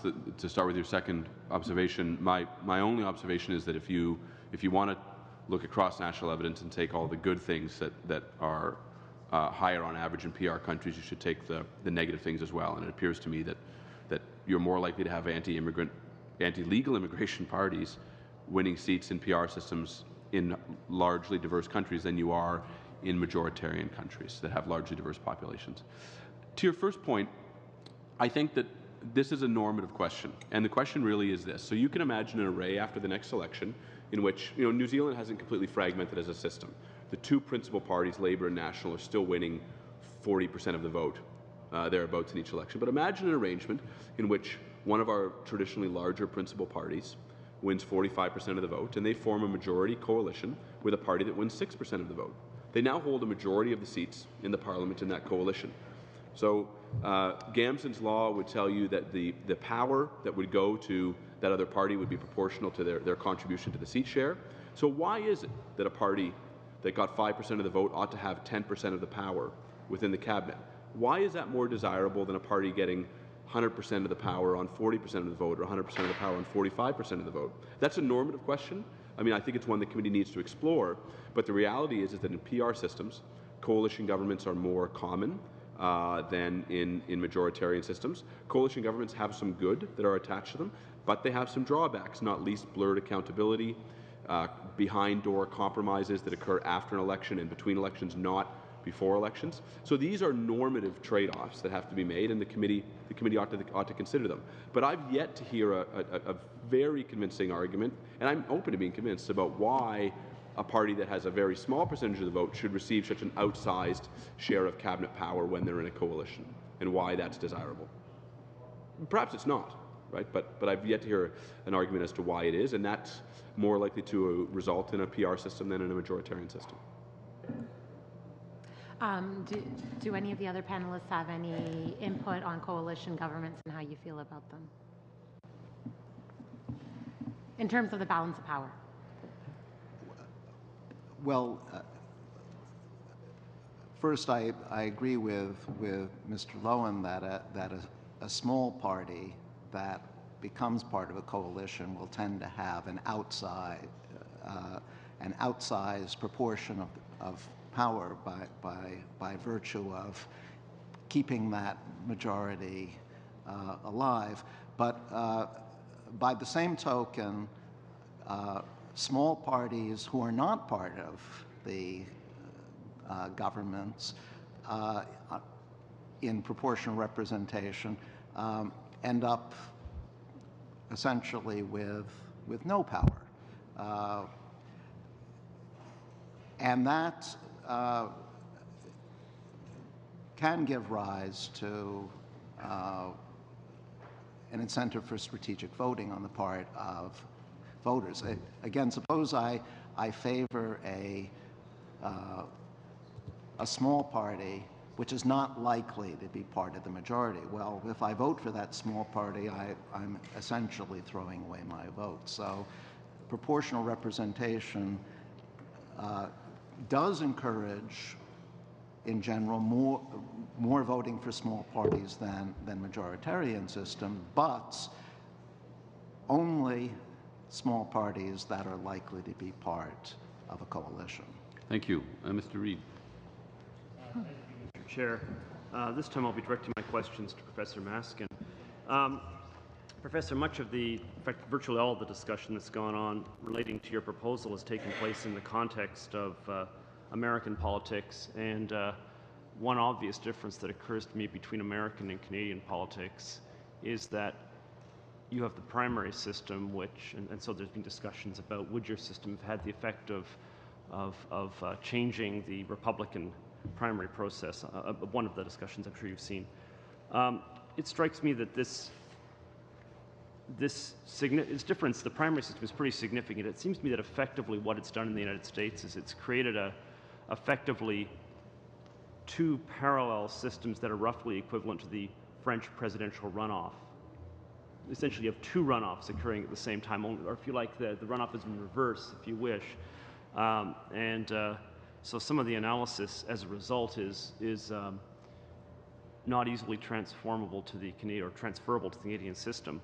So I wanted to find out if there were other parallels that perhaps are a bit closer, and I wanted to ask the question, are there any jurisdictions, for example, municipal jurisdictions in your country where your system is actually being put in place and has operated for one or more election cycles? That would seem to be a closer parallel to the Canadian situation.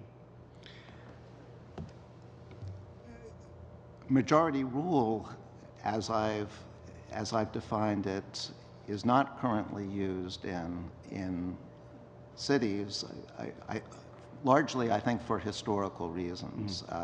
That until fairly recently, we haven't had the ballot counting technology to make it viable. It is used by many professional societies, but those are smaller groups than cities. But alternative voting, which is very similar to majority rule, ranked choice ballots, has been used in many American cities. It's used in, for example, San Francisco. It's used in Minnesota. It's used in my own town of Cambridge, Massachusetts. Berkeley as well, I think, right? Yes, Berkeley too. And the evidence suggests that it's worked pretty well. So we do have experience with it. If I'm not mistaken, in most of those municipal jurisdictions, it was implemented following a referendum in which the local residents chose to implement it and was not, in fact, put in place until subsequent to that referendum. Am I correct in my recollection of the history of those municipal jurisdictions? I'm not sure about Cambridge, Mass, because it's been using alternative voting for so long now that, I no longer recall exactly how it came into being. But for the cities that more recently adopted it, yes, that's right. The California examples in particular, I'm pretty confident of that. Okay, that's helpful. Of course, the concern you've probably heard here is there's a public choice problem with having the interested parties make the decision as to what system should be adopted. And the argument that my party has been presenting is that the safeguard we have to prevent the interested parties from designing a system that is effectively designed for the purpose of determining the outcome of the next election is to require the citizens approve it. That would eliminate, it would force us all to design something that actually meets with voter approval, or else have to suffer along using another election under the current system. Is my public choice concern, in your view, a legitimate concern, or am I imagining something that's not a real threat? You know, this is not something that I've studied closely enough to have a well-informed opinion on.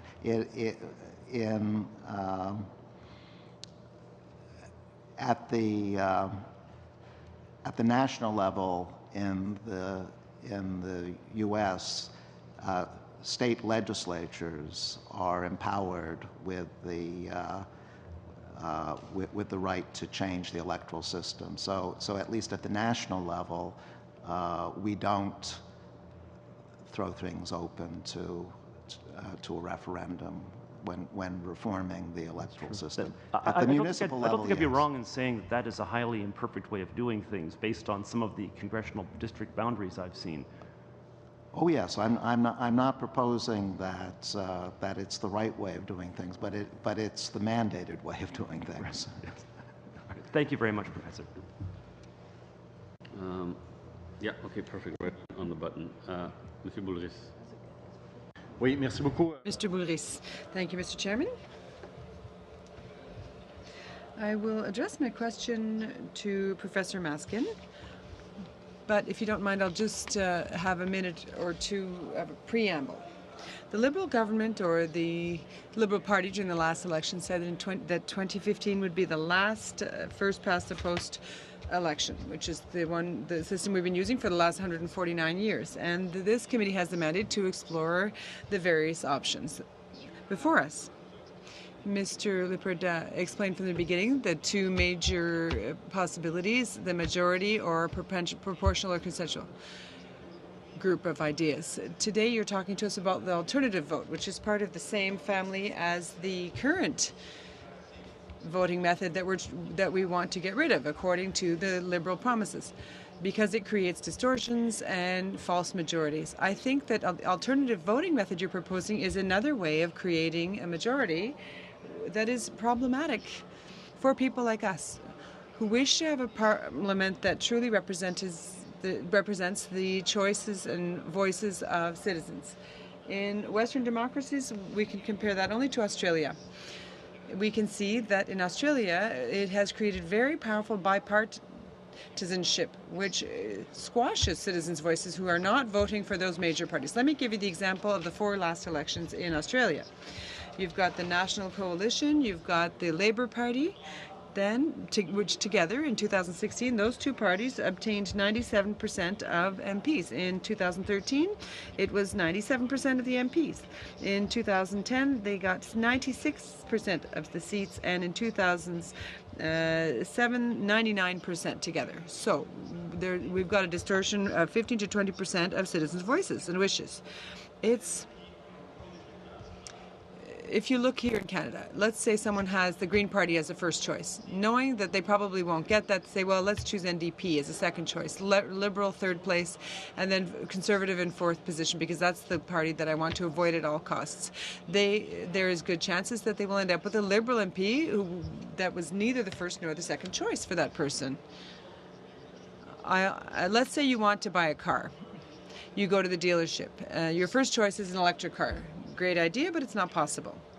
The answer is this, in that case, fine, I'll take a hybrid vehicle. Well, that would be great too, but I don't have any right now in my inventory. So you don't want an SUV, so that as a third choice, you choose a pickup truck.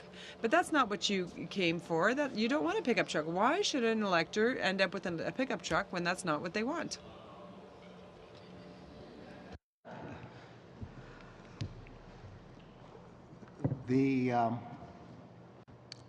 The difficulty is that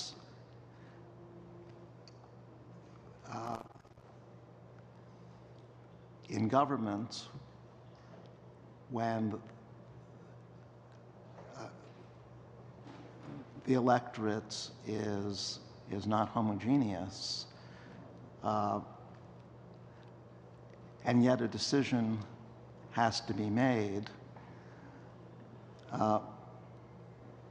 a majority must be found one way or the other. And that's inevitably going to mean that some voters' views are not taken into account. Even under proportional representation, which comes closer than the majoritarian systems to representing non-majoritarian views, it will be the case that many voters, perhaps most voters, are not going to be represented as far as having their political aspirations implemented, because the majority coalition, whatever that turns out to be, will not include their party. So there is no way, there is no voting system which ensures that everybody ends up having his or her view incorporated in government decisions. Merci. On passe à Monsieur Thériault maintenant. Thank you. Mr. Thériault now has the floor. Thank you, Mr. Chairman. Clearly, listening to the various experts we've heard from so far, there is no electoral system that's not going to introduce some kind of bias when it comes to strategic voting. It's about values, and according to the values one has, a choice is made. All systems have drawbacks, but what I find slightly irritating is what we can expect from a voting system that it does not cloud the true political dynamic in any given territory. So when as my colleague beside me says, in 1993 is one of the reasons for which we have to change the voting system because it led to regionalism. I'd like to point out that that may be the only advantage that the voting system had in the history of Canada. It allowed the Canadian political and Quebec dynamic after the Charlottetown and Michelet Accord failures, made it possible for the two voices to be heard during those major and important moments in Canadian and Quebec history be reflected in Parliament. If we wish to reduce the Quebec reality to a geographic region and no more than that, it would be a grave error. I think that the Founding Fathers in 1867, in the discussions that led to the organization of our parliamentary system, indicated that we were not to simply obliterate Lower Canada's identity. So you need to tell me what Canada you're talking about if you say we need to truly represent Canada, 1867s or 1972s. So in hearing what you're saying about ideological pluralism, there is a problem. You're saying, yes, there will be a gap and a small party could form government with a greater base, but that's what ideological pluralism is. If ideological pluralism is something that is chosen by the population so that people can make a clear choice and have access to governance, a small party represents people that voted for it. And the electoral reform, if it is compatible with what goes with the legislative menu for the biggest party that has garnered the most votes, I don't see how that's a problem. That's problematic in the mathematical sense of the term. Ideological pluralism is not a simple mathematical equation. I think we need to go beyond that. That being said, I cannot understand, and I do sympathize with Démocratie Nouvelle's movement, but I don't understand how you skated past and over the issue twice on the issue of including the population in the equation. For people to have confidence in the system, they have to participate in the decision. During the next 4 years that we have to work with, the people have to decide how we're going to go beyond the partisan nature of our politics. You are experts, Mr. Dufresne. You are one of the experts, Mr. Dufresne. And that's great for our democracy because you're going to enlighten us. But when I go talk to people in the street and when I visit people on the doorstep, they have no idea what it is we're doing here. And the mandate we have is to consult those people, not decide on their behalf as certain experts have told us we should. Democracy is too important, and the democracy is too important to leave in the hands of the people. That's practically what we've been told. I think you need to review your position. If you want people to have faith in the institutions, let's not rush forward. We're just all going to retreat to our respective camps. The people have to be consulted. The people have to decide. You have 1 minute. Well, thank you for your comment. To be very clear here, I've heard all the previous comments today too. We do believe in the population's capacity for discernment. We believe in Canadians' intelligence. Absolutely. But that doesn't mean it's desirable to allow citizens to express themselves. But what we want is citizens to be able to express themselves in the best conditions possible, the best possibility to weigh the pros and cons of what they're hearing. Do you not agree with me that that would be best? Absolutely. But this idea means that ultimately on December 1st, for example, let's say the first phase is finished, and that we would just continue this process to end up with a model that would have to then be brought before the population for their consultation. Now, this has been done elsewhere in the world. I think that the population the people are able to understand the issues. We're doing this for the people. We're not doing it for experts. We're not doing it for for specialists. It's for the people, yes, but a people's jury is a way to arbitrate these issues. You just choose a random group of citizens who can express their views on these things. Thank you. Thank you so much, Mr. Dufresne. Ms. May now has the floor. As much as I want to dive into some more questions to Mr. Dufresne and Professor Maskin, I'm wanting to go back to the quality and quantity of data on which we draw conclusions about PR systems versus majoritarian. And with your permission, Mr. Lowen, I'd love us to have a seminar at U of T someday where I attempt to persuade you that there's something wrong with a concentration of absolute power with a minority of the vote versus sharing of the vote with majority power, but I'm not going to have... You are welcome anytime in my 5 at minutes, the School of Public Policy and Governance. I'm not going to do it.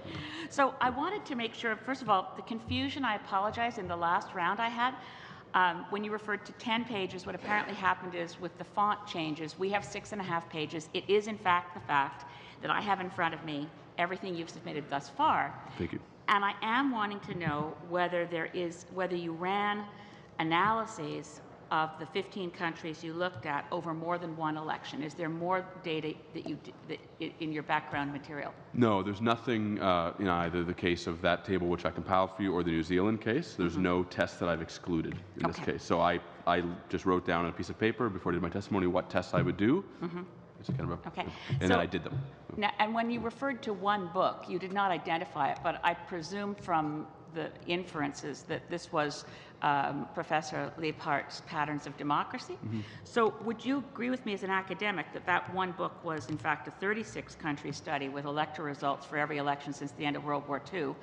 And Table 2 here, not to, I mean, obviously this is evidence to the committee, you did this quickly, this is 15 countries and one election. Right, the point I'm making in that second table is that I'm comparing the 15 countries in the world that have the largest foreign-born populations. I want countries that look like Canada, that are countries of immigrants. But and Mr. Liebhardt uses 36 countries. And elections since the end of World War II. Until what year? Until the updated book, I think, takes us into the 2000s. I'll have to double check. But in this case, and it is very interesting to look at one election only in these countries, but I was surprised that you decided that the Australian majority party of the Liberal National Coalition wasn't an anti-immigration party. I mean, my colleagues in the Green Party of Australia, elections are fought in Australia over immigration policies, and the current majority government under first past the post in Australia maintains some of the most horrific conditions for refugees in the settlements on Nauru Island, but you didn't classify them as anti-immigration. No, because they're not opposed, and the definition is very clear in the brief I gave you, they're not opposed to legal immigration. Right, but you now, their politics turn on immigration in a way that we should never hope ours do. Exactly, and that's why I was, in looking at this, it is true that New Zealand, Ireland, and Spain, all with PR, have no factional party opposing immigration, and Germany and France, which do have some worrying anti-immigration parties under PR in those countries, those parties have no seats. I don't regard France as a PR country. Okay. I regard France as a majoritarian country. All right, but in Germany, which is clearly MMP, the anti-immigration forces have not attained seats. So what we're really looking at is a worrying thing, that in the last election in the Netherlands, Switzerland, and Austria, the anti-immigration party has made some gains. Yeah, and in other countries as well. Yeah. Okay. So in looking at this, I wanted my and to be sure, those parties are now in government. Right. They're in government. Yeah. The question that I had, which was the initial one, was there more information? And now I'm gratified to know that we're on the same page. We know we're looking at the quality of data we have, and thank you for taking the time to put together the information on the last election in those countries. I have some questions from Twitter, which I didn't think I might have time to get to, but I do want to ask. This question comes from Anne in Nelson, and it's to you, Professor Maskin. How would majoritarian rule reflect diversity of Canadian voices? By giving voters the opportunity to put their favorite candidates, whoever that might be, even someone who has little chance of winning, first on their ballots. Under the current system, if I vote for an unpopular candidate, a candidate who is unlikely to win the seats, I'm in effect throwing away my vote. My voice in favor of that candidate isn't being heard. And so I have a strong incentive to vote for someone else who does have a chance of winning. Under majority rule or alternative voting, we can see from how people have voted which parties are truly favored. I know my time is up, unfortunately. Thank you, Ms. May. Mr. Aldag.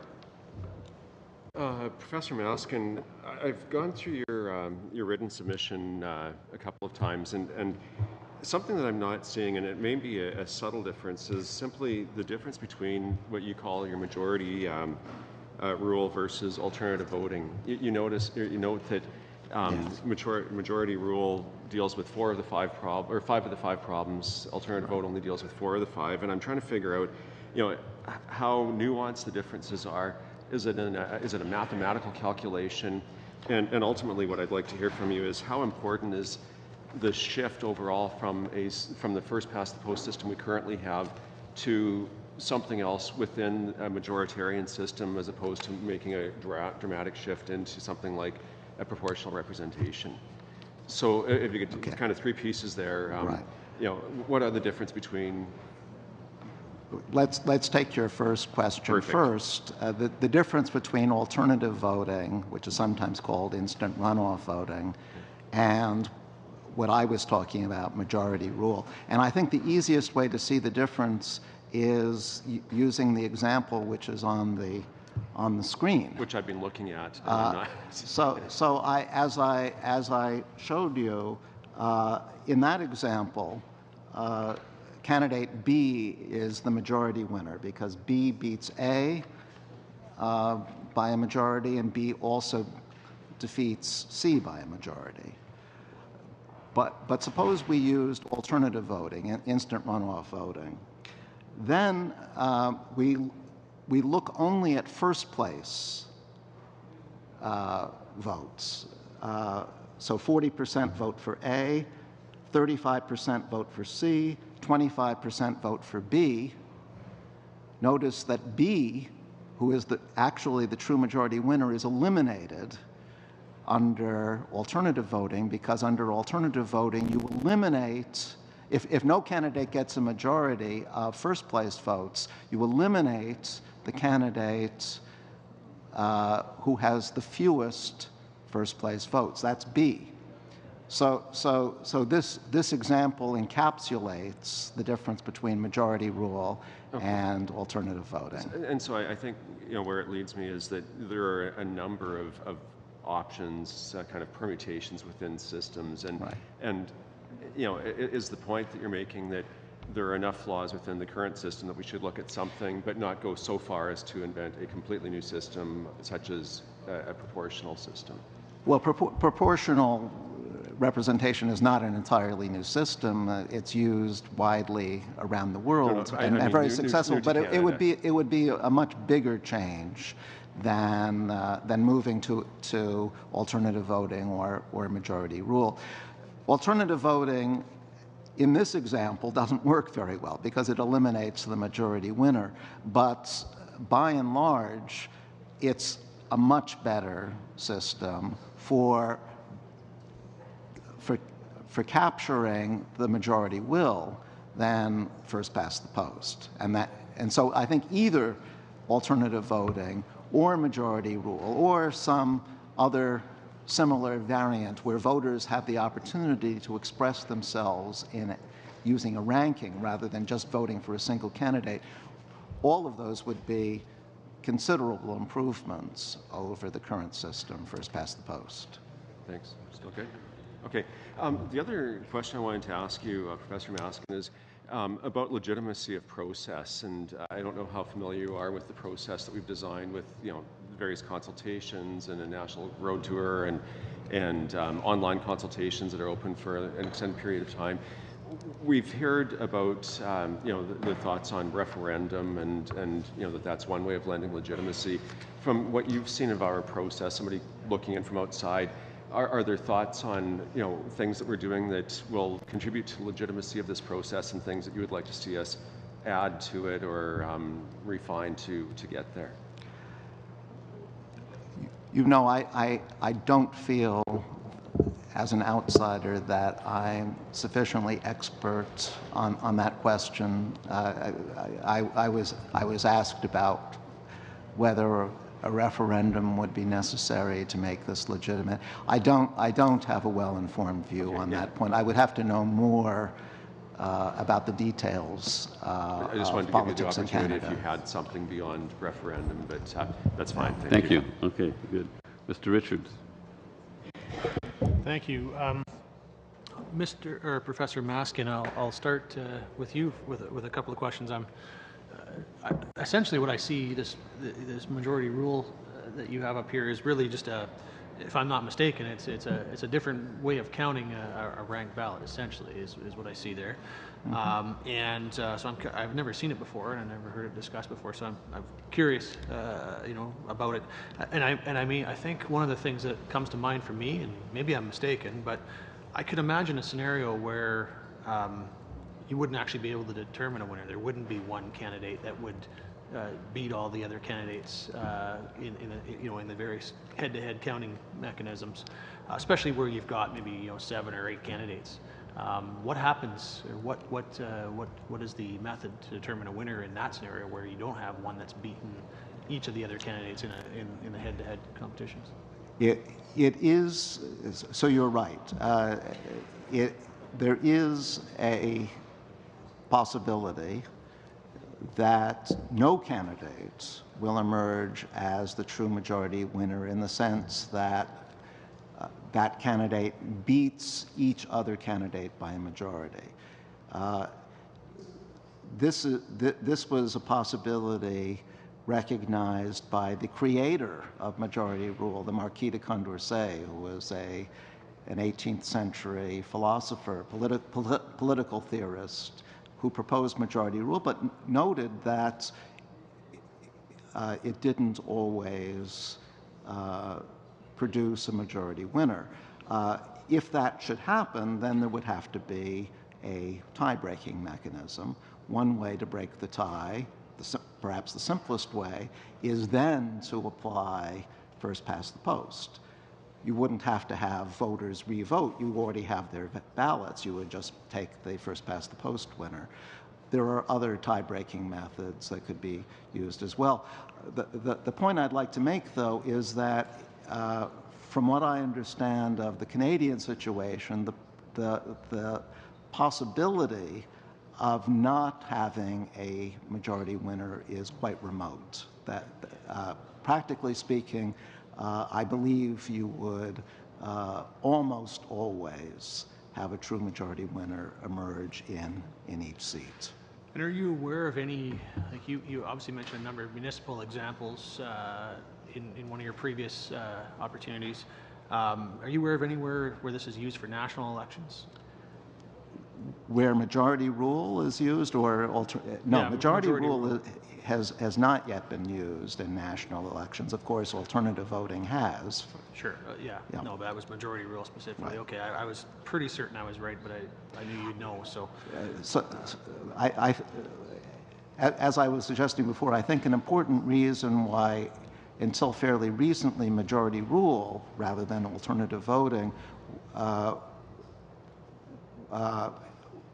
was not on the table was simply because counting ballots under majority rule is somewhat more complicated. Yeah. You have to look at all pairwise comparisons.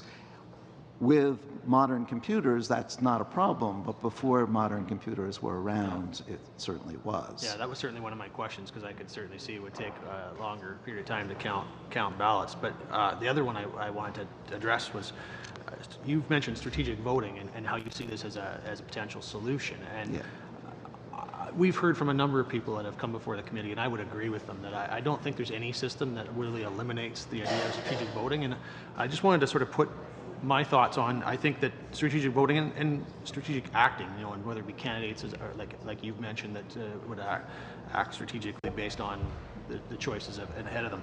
I don't think there's any system that eliminates that. And I wanted to just sort of explain how I see your system, how I'd see maybe a voter applying strategic voting to your system, and get your comments or your thoughts on it. For example, if you've decided that you really want to elect candidate A, but you definitely don't want to elect candidate B, and you think that's probably the candidate that's the most likely competitor for your candidate.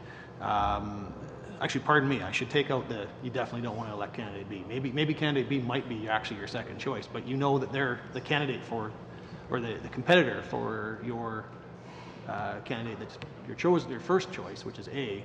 Then you might actually place candidate B as your third choice, even though they may have actually been your second choice, just to make sure that you've given a greater gap between candidate B being a second choice.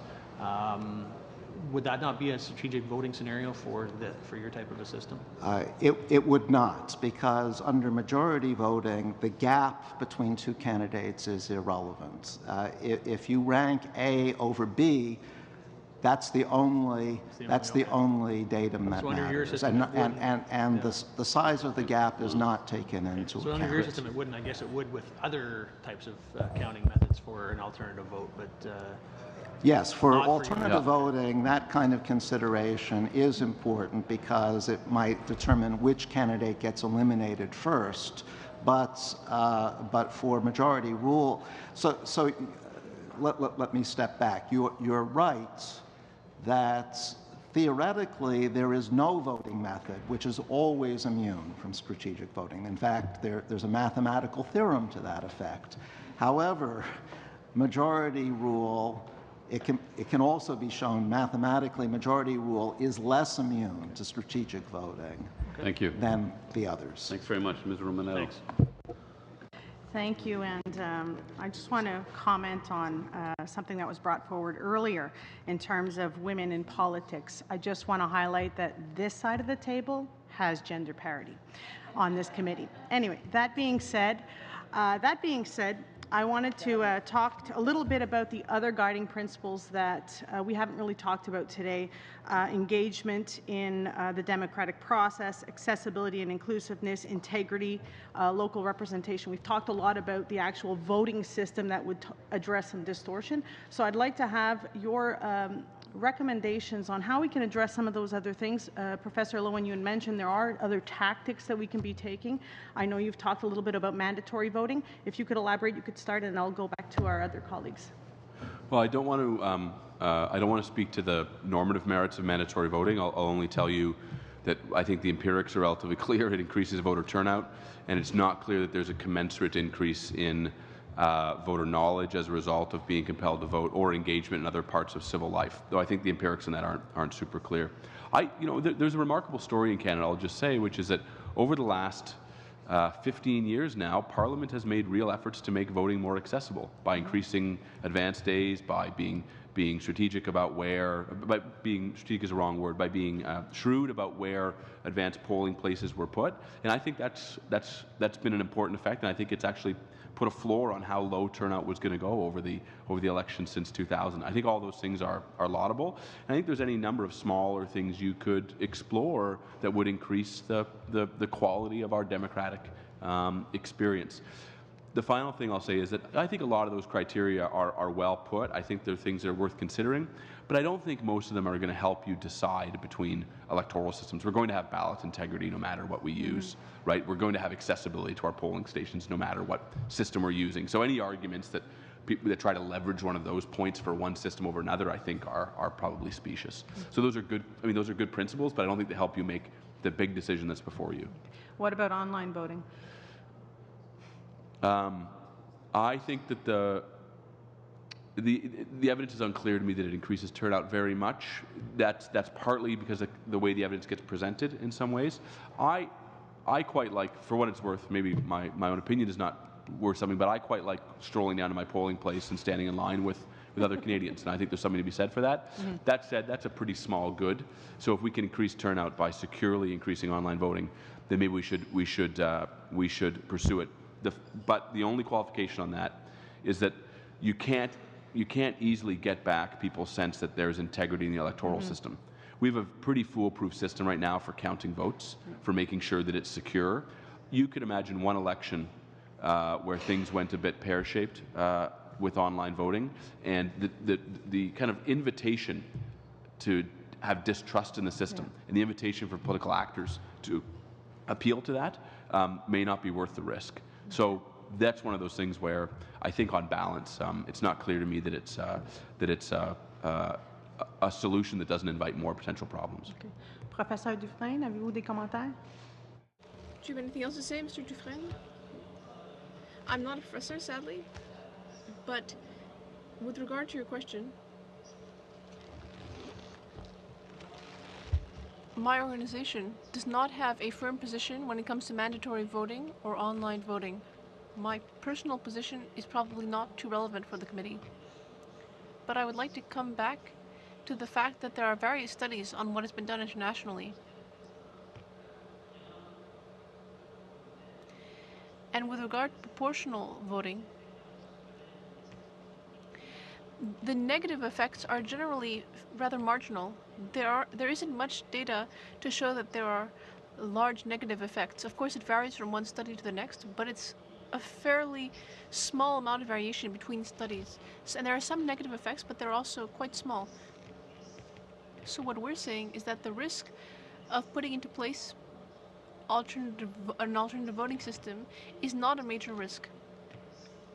With all due respect to my colleagues, my organization believes that we need to base any changes on experience and see which systems have done the best in the real world. We can improvise. We should base whatever we do on best practices. We should use the very best possible system, drawing from the international experience. Our current system is a perfectly good system, but one shouldn't forget that 85% of OECD countries have a proportional system. Many of these countries with very successful economies and so on are using a proportional system. And for those who say that it would be too much of a sudden leap, there are countries that have already done it. In New Zealand, for example. Saying that this is too much of a leap for us is like saying that Canadians are not capable of doing it. Well, I think Canadians are just as capable of doing that, of embracing change as New Zealanders.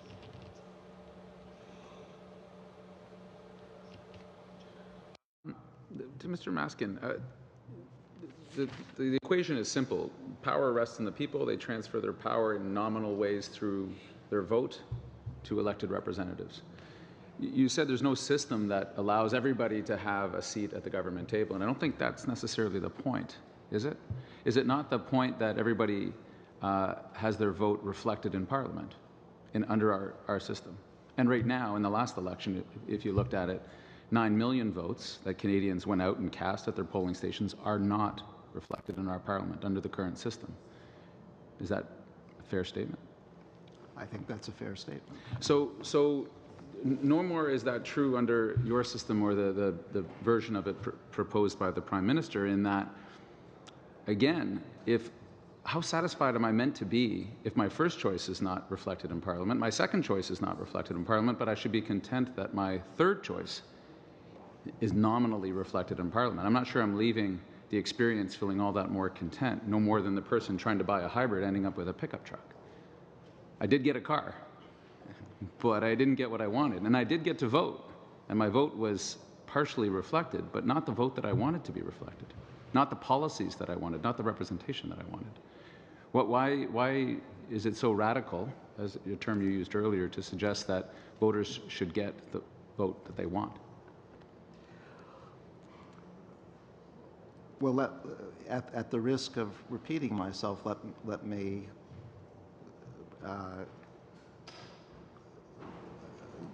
repeat an answer from before.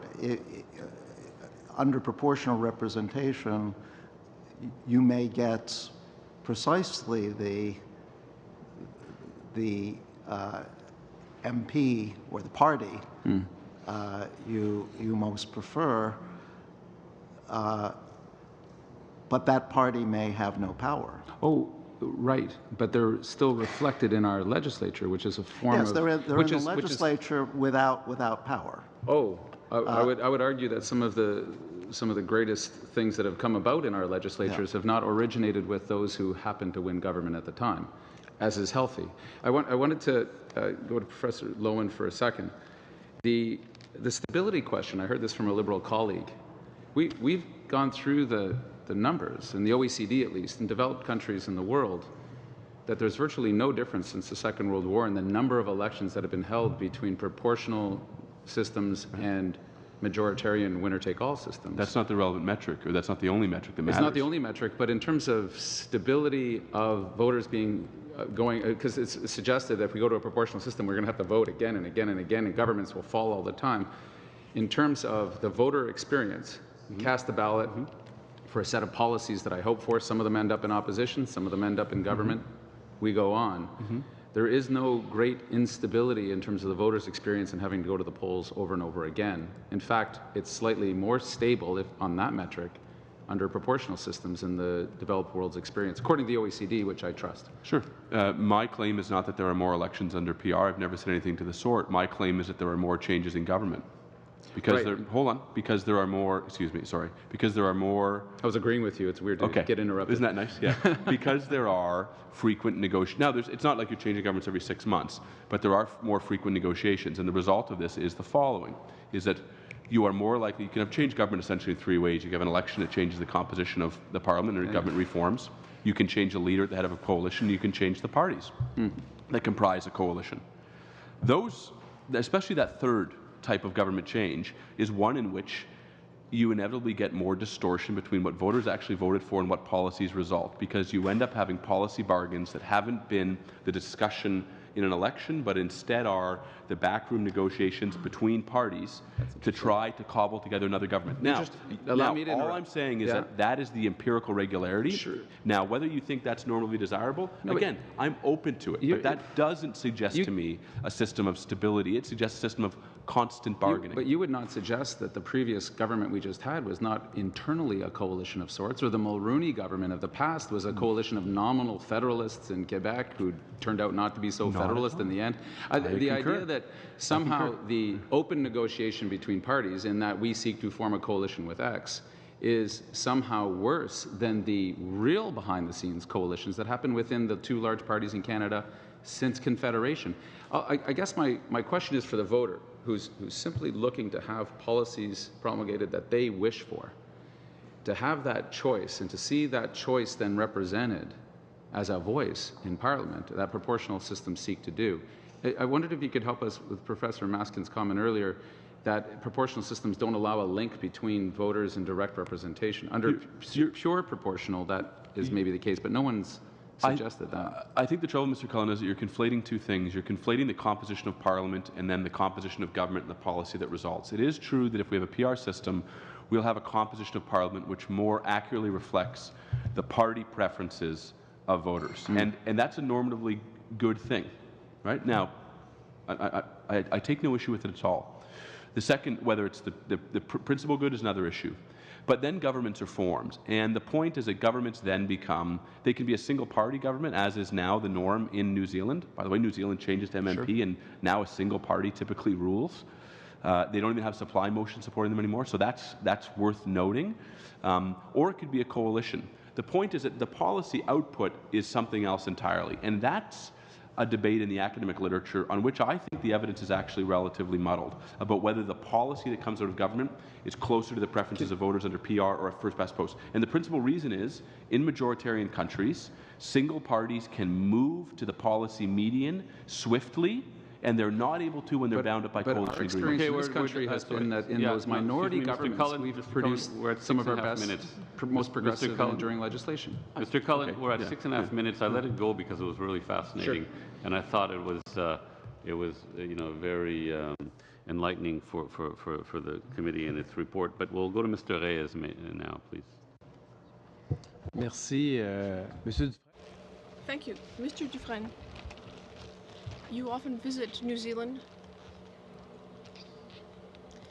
You've told us about the various organizations that you work with and that they unanimously support proportional representation. But you didn't mention that in the case of New Zealand, there was a referendum before to ensure that the process would be legitimate.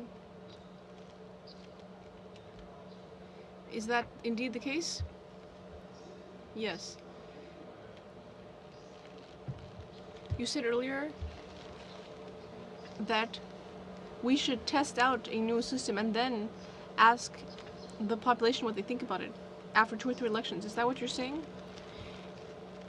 That's partially what I was saying, yes. So your proposal to the committee is that after 2 elections, we should ask the public through a referendum whether they prefer the new voting system, and if not, come back to first past the post. Is that indeed the case? Yes.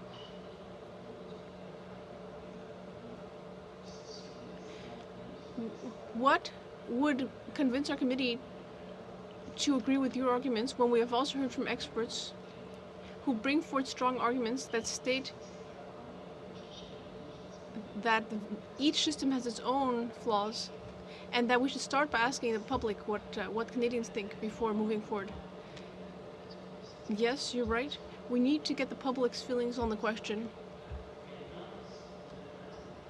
But, as I said earlier, it's a combination of things. I know that it's very important to you to allow Canadians to make an enlightened choice about this. And it can't just be a decision made by politicians. We want to identify the optimal way to do this. In New Zealand, they've used one method, in Japan another. And in Canadian, we have a very specific situation. So I don't see why we shouldn't use a unique solution in Canada. And we believe that the optimal solution puts Canadians at the very heart of any change. And I think one way to do that, as I said earlier, would be to set up citizen juries to study the committee's recommendation so that they can examine objective evidence. Because, as some witnesses have stated, referendums can take a very populist turn. So we think that citizen juries should be able to evaluate the situation objectively. Do you have an example of a country that has changed its voting system using this method? No, we're looking for a Canadian way. This would be a way for Canada to ensure that it's not just a decision made by politicians, which is a concern, and to ultimately place the final decision in the hands of voters. Is there anywhere in the world where a jurisdiction uses a specific method of changing the voting system? Not this specific method. So you would like us to test this out to change a fundamental aspect of our democracy instead of consulting the whole of the population? Even though polls have already been done, and you say that you're an organization that wants to promote citizen participation, 60% of Quebecers and more than 70% elsewhere say that they would like to be able to have a referendum, and we support that. So why not use that method, which has already been tested out elsewhere, instead of experimenting with something so basic? Well, what are we so scared of? Why can't we let Canadians experiment with various systems? But why are we so scared of the idea of giving Canadians a chance to vote in a referendum? This is not California with non-stop referenda. In this country, there haven't been that many.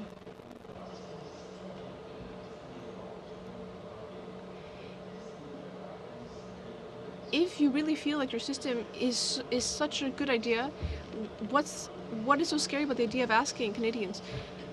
Well, we want to do it, but under the very best circumstances, in the optimal manner. We want to give the government a chance to raise awareness among Canadians, and if so many parties believe in this, then that, in my opinion, that would be an excellent way to proceed. Mr. DeCourcy. In the 6.5-minute conversation that was taking place around the importance of political parties and the way that they collect or coalesce around certain ideas, and the value that we place on platforms and on visions for the country. In your mind, what value does our current political culture place upon the ability of parties to coalesce, to collect around ideas, to present those to the electorate? And the second part of that is, what system or different systems may reflect that value, and should that be something of importance that we should present to Canadians as we engage them in this conversation?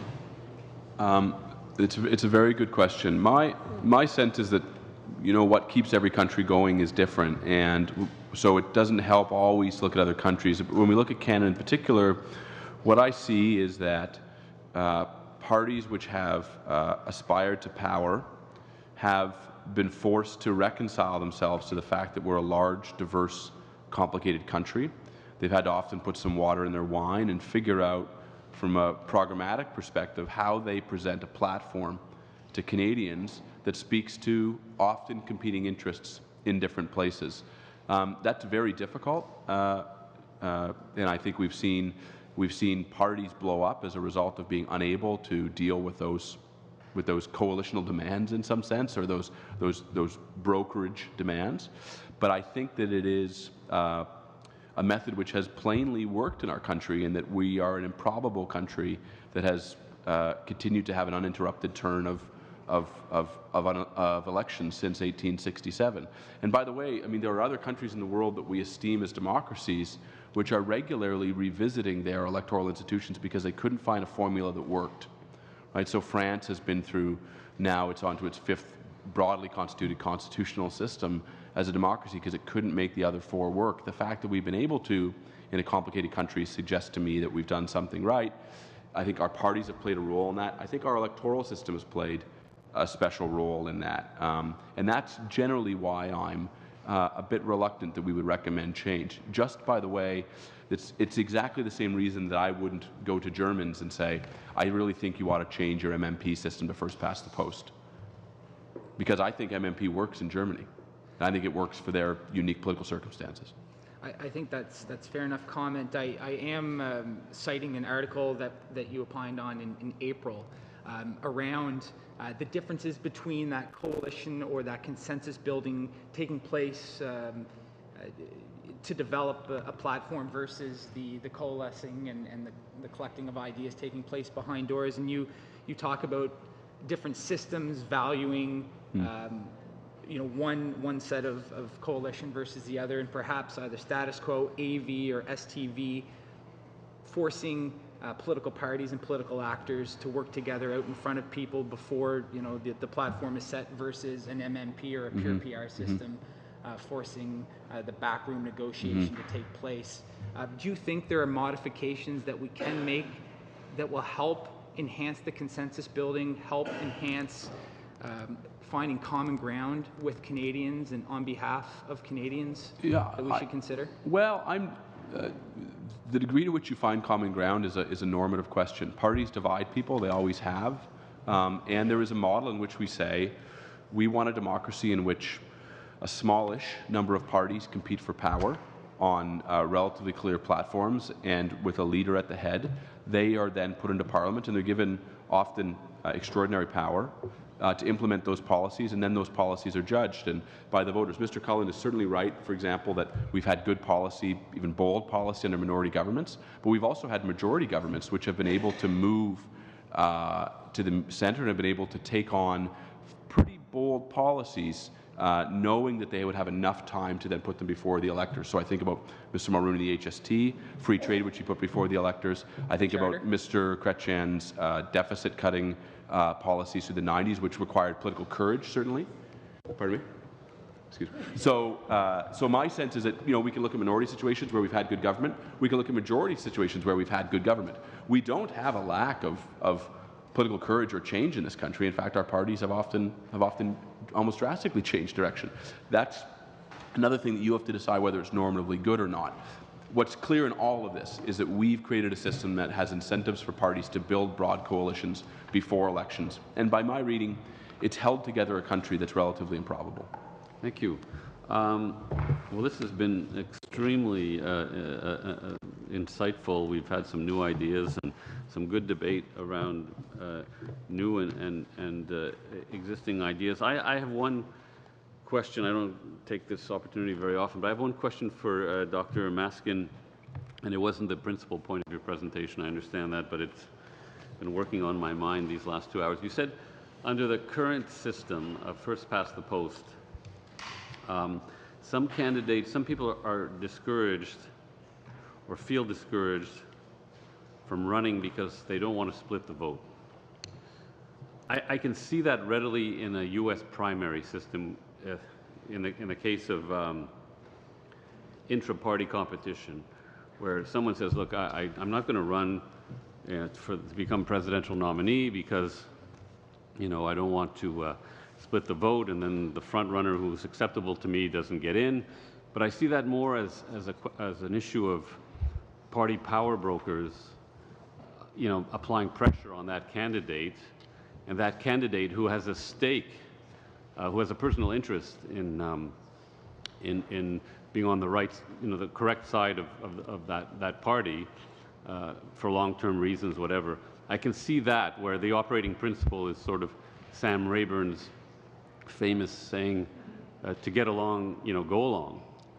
But when it comes to, you know, people in a riding, for example, deciding whether they want to run for a party or not, my gut sense tells me that their decision not to run is not because they don't want to upset their ideological cousin. It's because most likely it's because they think they can't win. Because I've seen election campaigns where, and this is counterintuitive, you know, the one candidate really goes hard after their ideological cousin. And so I'm just wondering if there's empirical evidence around this idea that first past the post it causes people to think twice about running because they don't want to split the vote. There is such evidence, and I think the UK provides some interesting examples on that point. You may remember that in the early 80s, a new party, the SDP, arose in Britain. It was basically Labour Party members on the right and Liberal Party members who thought that by joining this new party, they could rewrite the electoral map in Britain. Well, what happened in the first election was that Labour and the SDP split the vote on the left, and the Conservative Party, which had only about 40% of the popular vote, got a huge majority in Parliament. In the next general election, the SDP decided not even to send candidates to